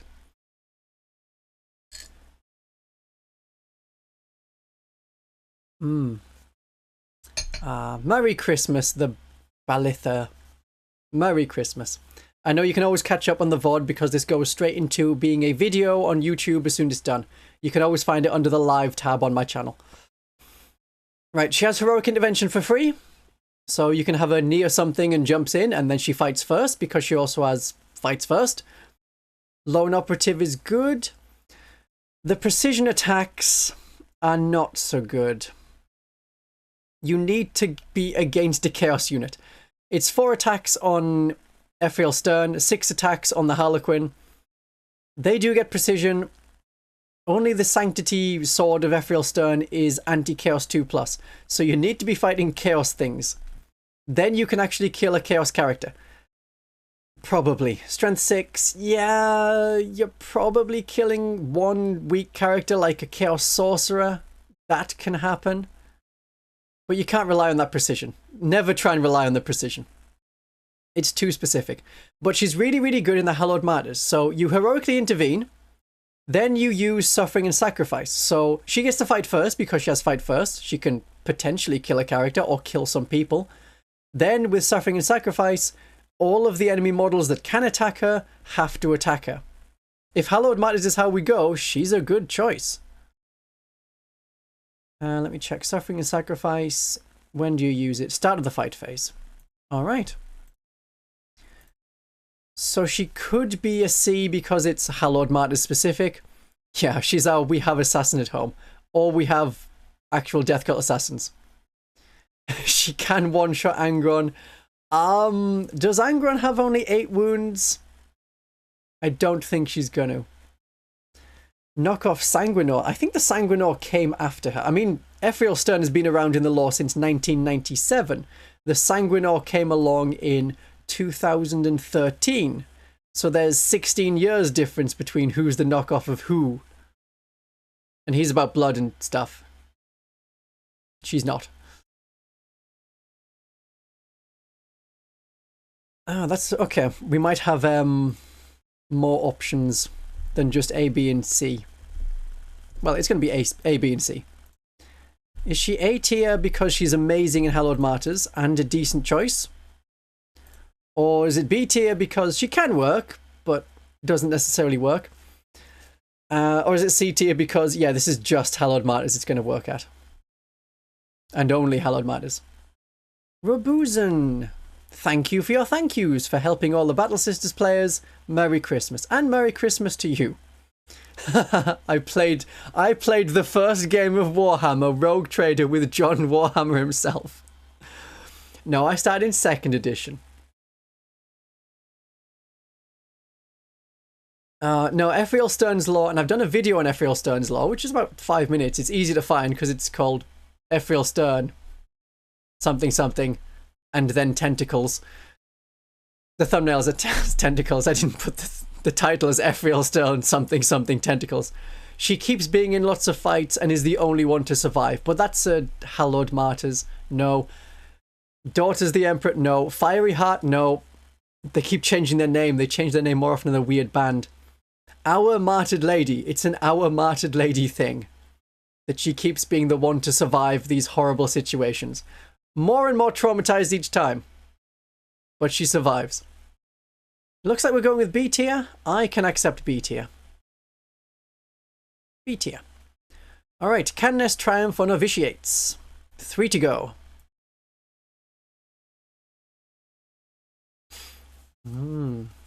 Yes, we are on the 3-hour mark. Okay.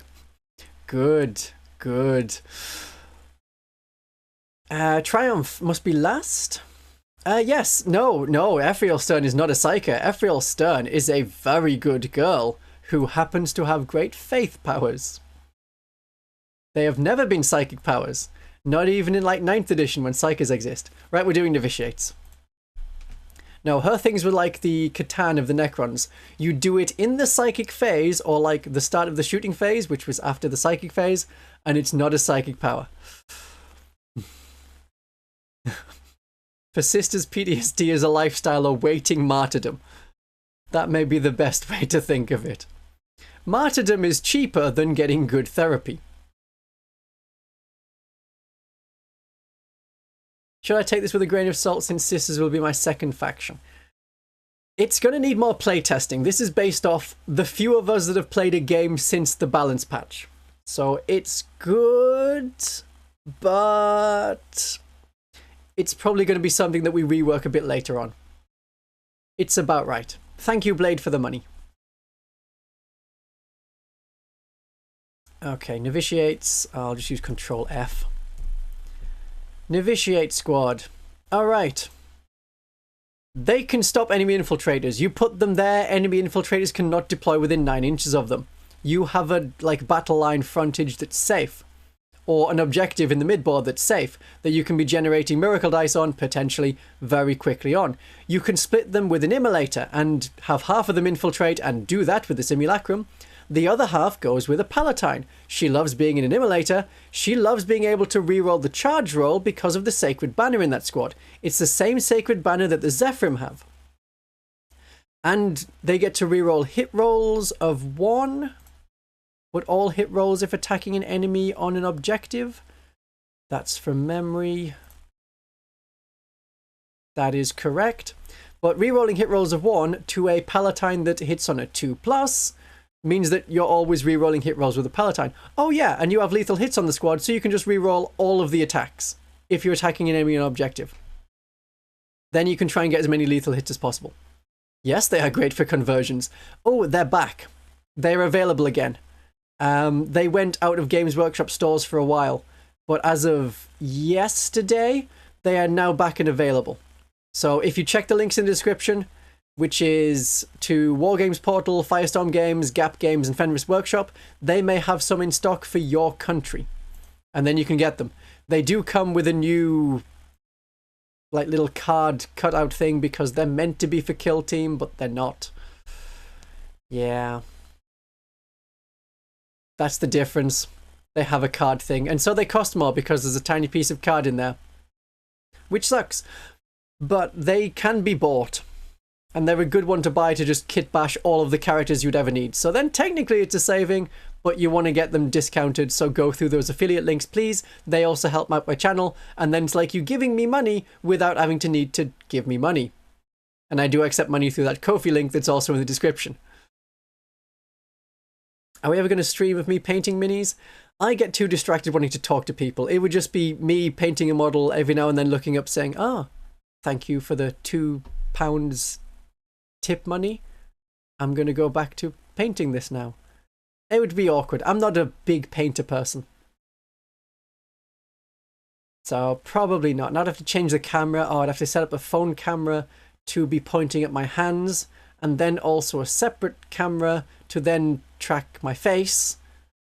Different, it's a weird thing. Yeah.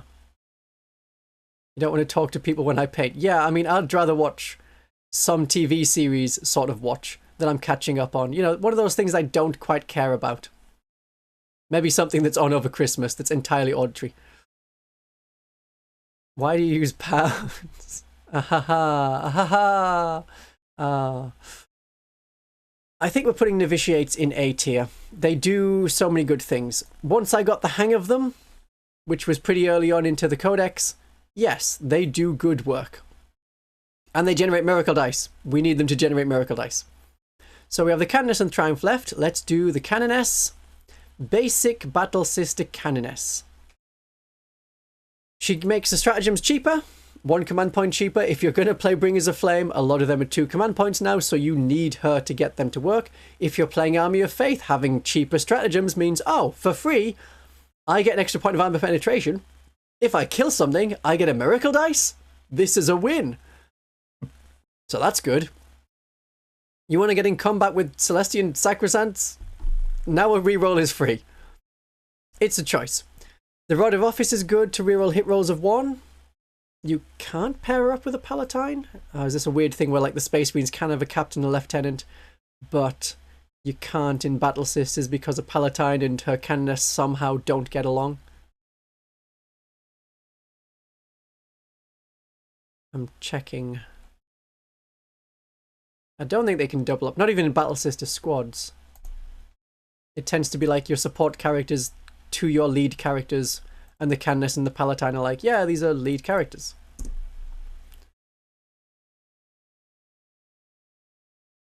Come on, load. Otherwise I'll just switch to reading off the codex. Who reads off the codex?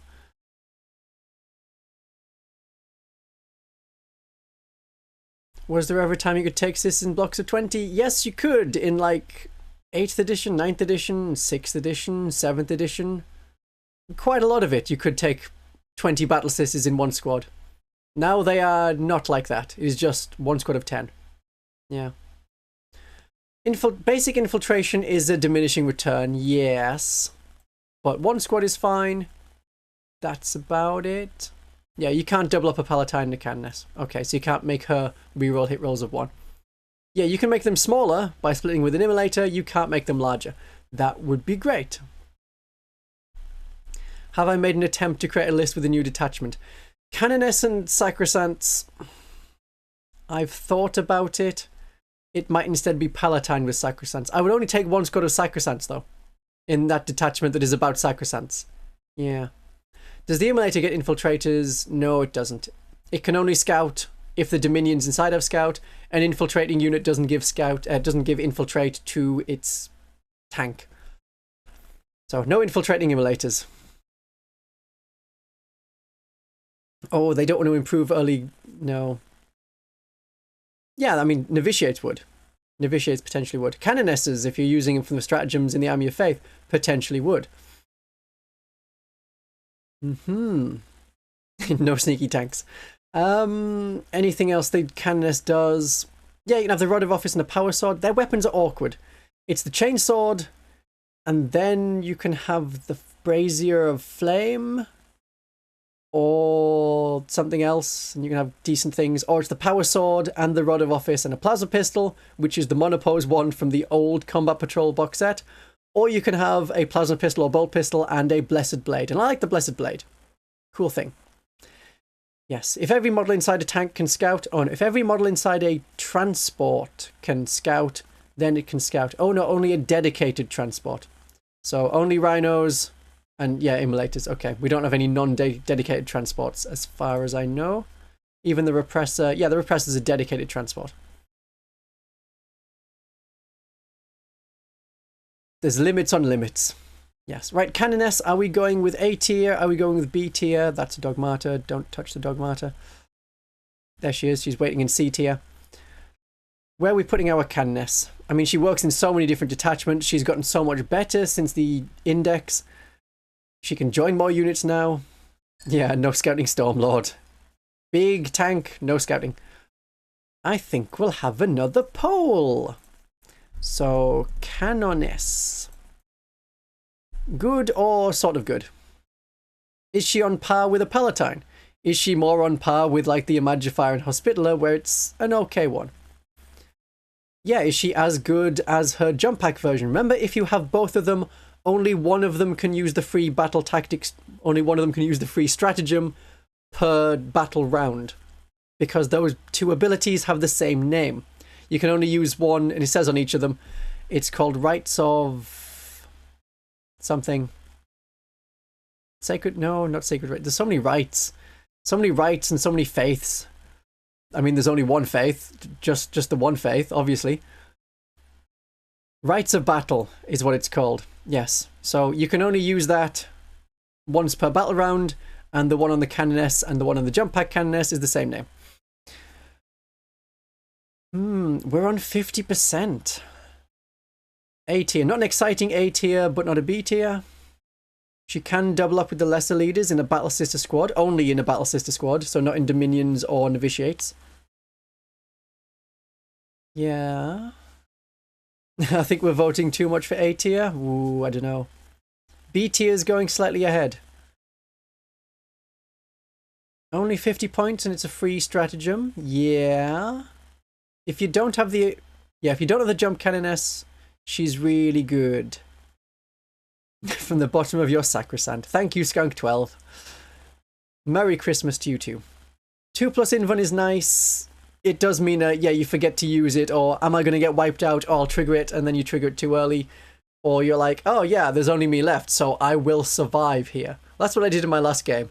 It was, okay, I'm probably going to survive this, and I did, and I had one Battle Sister left, or one Dominion left with her, and then I got attacked again. I was like, this time, 2+ Invuln save. Yeah. The Imperial Faith is the one true faith. Whether it has many subsects is entirely up to debate. And then the ecclesiarchy will go around saying, yeah, this is fine, this particular subsect, this is not. This blood ritual thing where you sacrifice people to the Emperor, yeah, that's cool, we should found a Space Marine chapter on you. That tends to be how it works. Right, we're putting you in A tier. Or maybe B tier, just so we don't expand the list anymore. I'll put you up here, right at the very top of B tier. So potentially in A tier. Right, the very last one, the Triumph of St. Catherine. This is where we get finally awkward.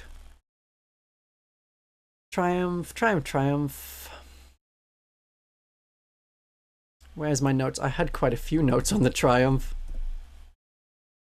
Since the last balance patch in October, I had dropped the Triumph from all but the Penitent Host attachment. I know other people hadn't. It's very expensive. The Miracle Dice power is less good. Rather than giving you an additional Miracle Dice of a 6, the Miracle Dice you get at the start of the battle round is now a 6. So it changes the dice instead of giving you another dice. I think it's very necessary in the Penitent Host because you need to make your charges. A Miracle Dice of a 6 lets you make your charges.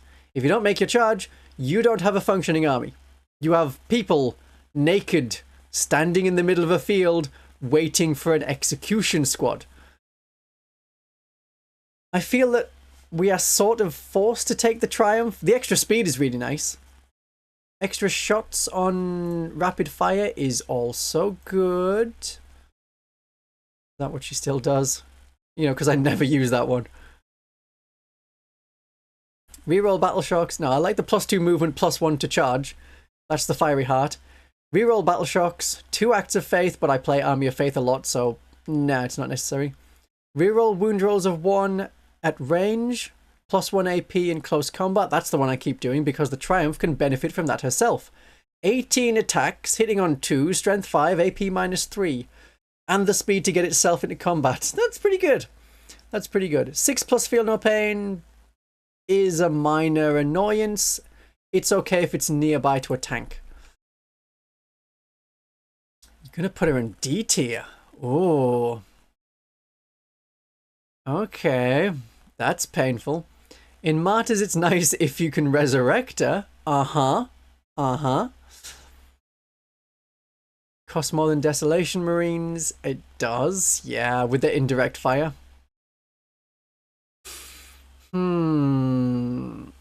It's amazing for the aura. Zephyrims and Sacresants getting into combat. Oh yeah, dropping in Zephyrim nearby. Then you get +1 to charge, and you already have the reroll to charge because of the Zephyrim banner. That's a good combination.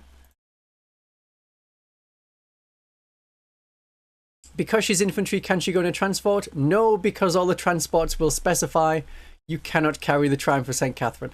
Does the Repressor say that? Is the Triumph of St. Catherine going to count as one model?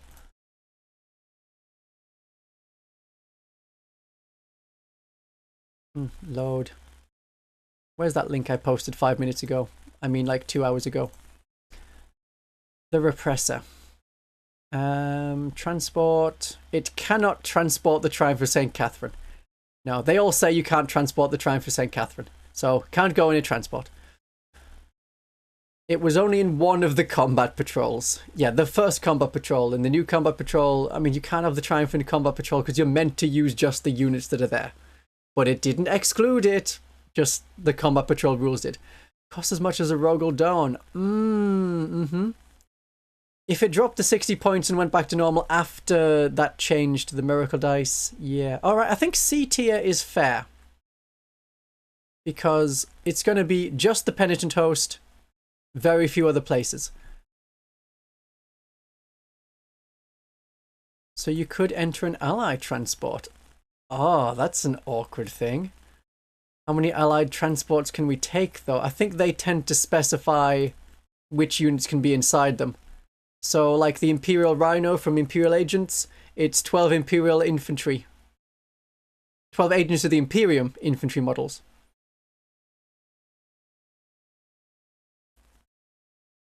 Wenbintan, you and your combat patrol Triumph of St. Catherine.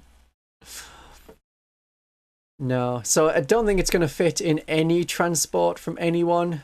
The flyer. Where's our flyer? The Corvus Blackstar is Deathwatch infantry only. Battle Sisters Immolator, the allied version, is Battle Sister squad from Imperial Agents only. No, you can't fit in any transport. It's a nice idea. It was a nice thought. You can't give the Triumph Deep Strike. You can come on from strategic reserves if you want. Just walk on from the edge of the board. Yeah, as a distraction, it's pretty good. 18 wounds with a 3+ save is kind of difficult to get through. If you know you're going to get hit by a lot of stuff, you can put the 6+ feel no pain on yourself. Because it's an aura, and auras include yourself. So then it can work. Yeah, I think the Triumph has gone down a lot in my estimation. I wasn't expecting it to go that much in, like, the community's estimation. Yeah, I checked as well. Agents transports will not work. Imagine if Games Workshop made a transport. That's why we need a Drop Cathedral. Then you can put her in the Drop Cathedral and drop the Drop Cathedral on the enemy and have the Triumph of St. Catherine walk out. Yeah, it's a very big distraction. 250 points, that's a quarter of your army, an eighth of your army. Yeah. I think it'll be okay at sea. It does a lot of good. Too many points for a lot of detachments. Kind of necessary for the Penitent Host. If there's a way to get advance and charge on the Triumph. Do we have any advance and charge stratagems? Don't think we do. We don't in the Hallowed Martyrs. We don't in the Bringers of Flame. We don't in the Army of Faith. Penitent Host, not for the Triumph.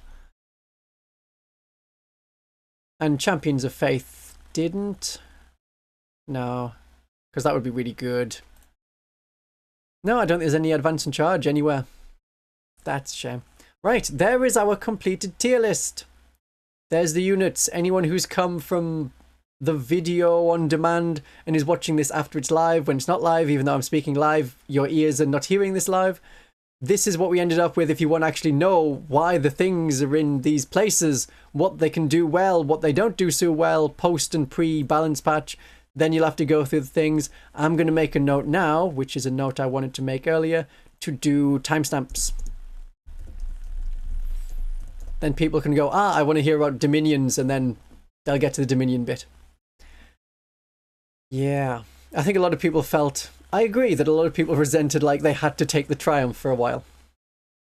And now we have a reason not to, and the army will still work pretty well without it. Okay. Well, I think that as we're now at the 6:30, 3.5 hours mark, that is probably where we're going to end the stream. Let's get rid of that. Goodbye thing. Get me back to my more central position. I can be closer to you with my wibbly hat. Merry Christmas, chat. Happy Christmas Eve if it already is Christmas Eve for you. Otherwise, give it a couple of hours and it'll be Christmas Eve in a lot more places. Anyone have any final thoughts? Anyone have any final tip monies they wish to throw at my tip money link in the description? You are very much encouraged and welcome to do that. I don't know if I played any adverts during this long stream. Has anyone had adverts? I mean, I had it on manual, so I would have to decide to put adverts in. But YouTube's going to do that automatically. Yeah, they just show things. Ah.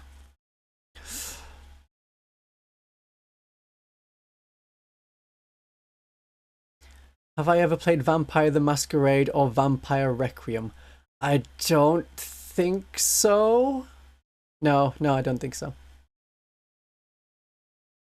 Thank you, Wenbin-tan. You've been very good at tipping me during the course of this stream. It's been greatly appreciated, and I hope you especially have had great fun.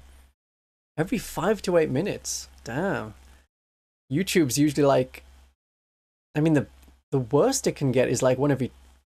The best it can get is... should be one every like 12 minutes. Anyway, I've had a whole different video about the adverts on YouTube. I have no control over them, it seems. I had no adverts planned for this, and yet it's like, oh yeah, here's a bunch of adverts. Should have been like 4 every hour for to get double things. Crazy times.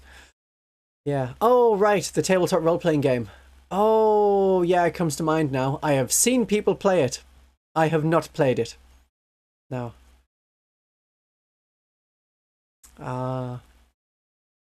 Thank you, Zerota.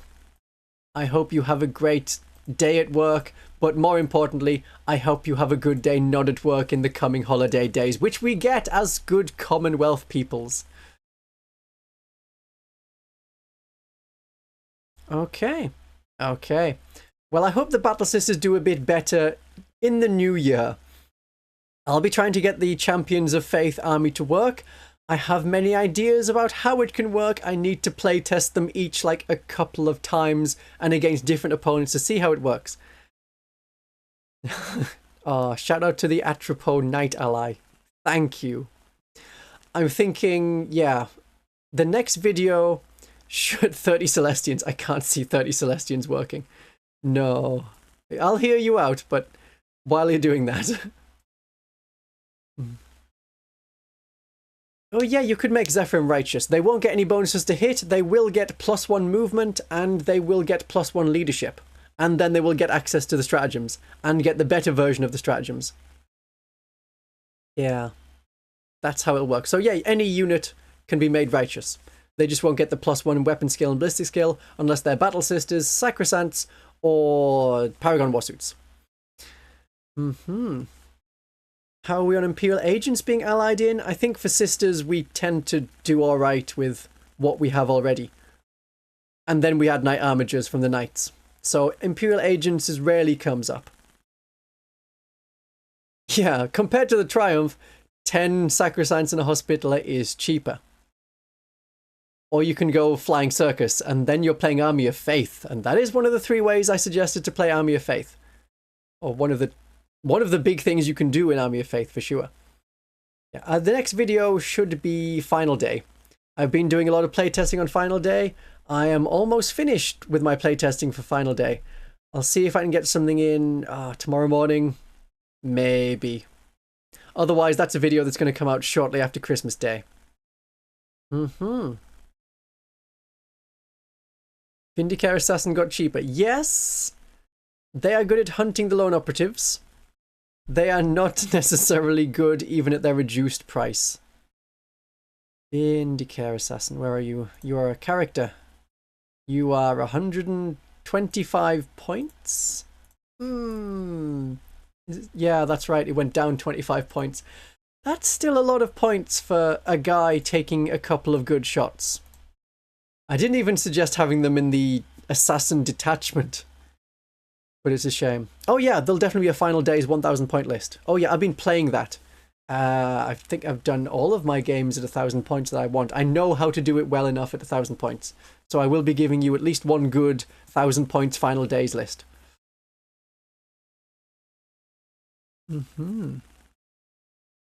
Yeah, they'd be good. Oh yeah, it's very expensive in real money and points and all sorts.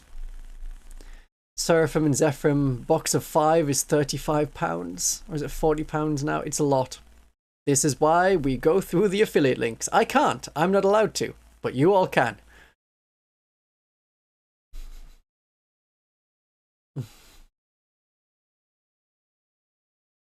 Yeah, comparing to 2,000 points is more difficult, because especially when you're like, oh yeah, take these big monsters and this Baneblade and this Triumph for St. Catherine's, like, are you gonna though? A fledgling Imperial Agents army, that's fun. That's fun. Sadly, videos on Imperial Agents don't do so well, even less so now that Death Watcher moved out of Imperial Agents. No, copied out of. Copied is not disappearing. I could potentially use someone else's affiliate link. Yes, potentially I could. I just can't use my own affiliate links. It's not allowed. So Imperial Agents have... I can still play them. I still have played them even after the Deathwatch Index came out. I've had a game with Imperial Agents Deathwatch. And it's fun having Karamazov and having Scout and Mass Infiltrate and moving everything up the board and being like, there you go. Then you have Battle Sisters. Imperial Agents Battle Sisters never had Miracle Dice. Their Cherub let them have one free reroll. Their Simulacrum gave them bonus leadership. So they were never worried about Miracle Dice. Their Sisters of Battle Squad, yeah, it's still objective secured. But yeah, you got a better leadership as long as the Simulacrum's alive. So they are a Battle Sister squad that has some of the best Battle Sister leadership. It's a shame you can't add characters. If you could add characters, you could add Dialogus, and then you could get to that 5+ leadership on a Battle Sister squad from Agents, but with a Battle Sister character, which you can't add. Different keywords. Sisters of Battle Squad is not the same as Battle Sister Squad, yeah. They changed the wording round. Battle Sister Squad, Sisters of Battle Squad. Technically different units, different keywords. There's no real reason to take the... I mean, is it... Don't be silly. Let's not be silly. They're 5 points... Oh, no, they're 115 points. Allied Sisters of Battle Squad. So you can't even get cheaper, sort of better Battle Sisters that aren't reliant on Miracle Dice. They just wouldn't be using Miracle Dice. They would get a free reroll from a Cherub. If you wanted, but they're not going to be able to interact or do much with your army. But then you could run 8 Battle Sister squads could work. Yes, Karamazov is the Dreadnought Inquisitor. Yeah. Fun character. Decent for like a Dreadnought. Think of a Dreadnought with a good power sword. And that's him. And lots of infiltrating, because in the Imperialis Fleet Detachment, you can have an enhancement on one of the rogue traders. I think it's any rogue trader. So you can do it on the characters from Blackstone Fortress. Need to specify Imperialis Fleet. Oh good, Warpedia has been updated with a lot of the Grotmus detachments. That's cool. Oh, you don't even need a rogue trader. It can be on a Watchmaster. 3 agents in the Imperium units can infiltrate, except for Grey Knights. But Karamazov can still have them scout. So Battle Sisters stay at home, everything else infiltrates or scouts. I did quite like the Grey Knights when it was Imperial Agents. Now that we have actually good Deathwatch Terminators, I've gone to Deathwatch Terminators when I'm playing Deathwatch. But they seem to like pale in comparison.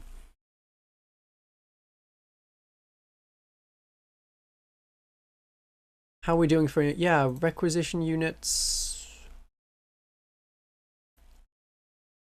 Oh yeah, it's not going to show me an army rule. There we are, faction. You can have 2 retinue units at 2,000 points. So that's how you can get to 8 Battle Sister squads at 2,000 points. Oh wait, you're right. You're right. They're not that thing. They're not retinue units, they are requisition units. So even at 2,000 points, you can only have 7 squads. You would need to be at 3,000 points, and then you could have your 8 Battle Sister squads. That seems more right for 8 Battle Sister squads. Uh-huh. Do I play Onslaught games of 3,000 points? Like once or twice every 6 months, and it's a big thing, and we'll do... Yeah, like 3v3, 1,000 points.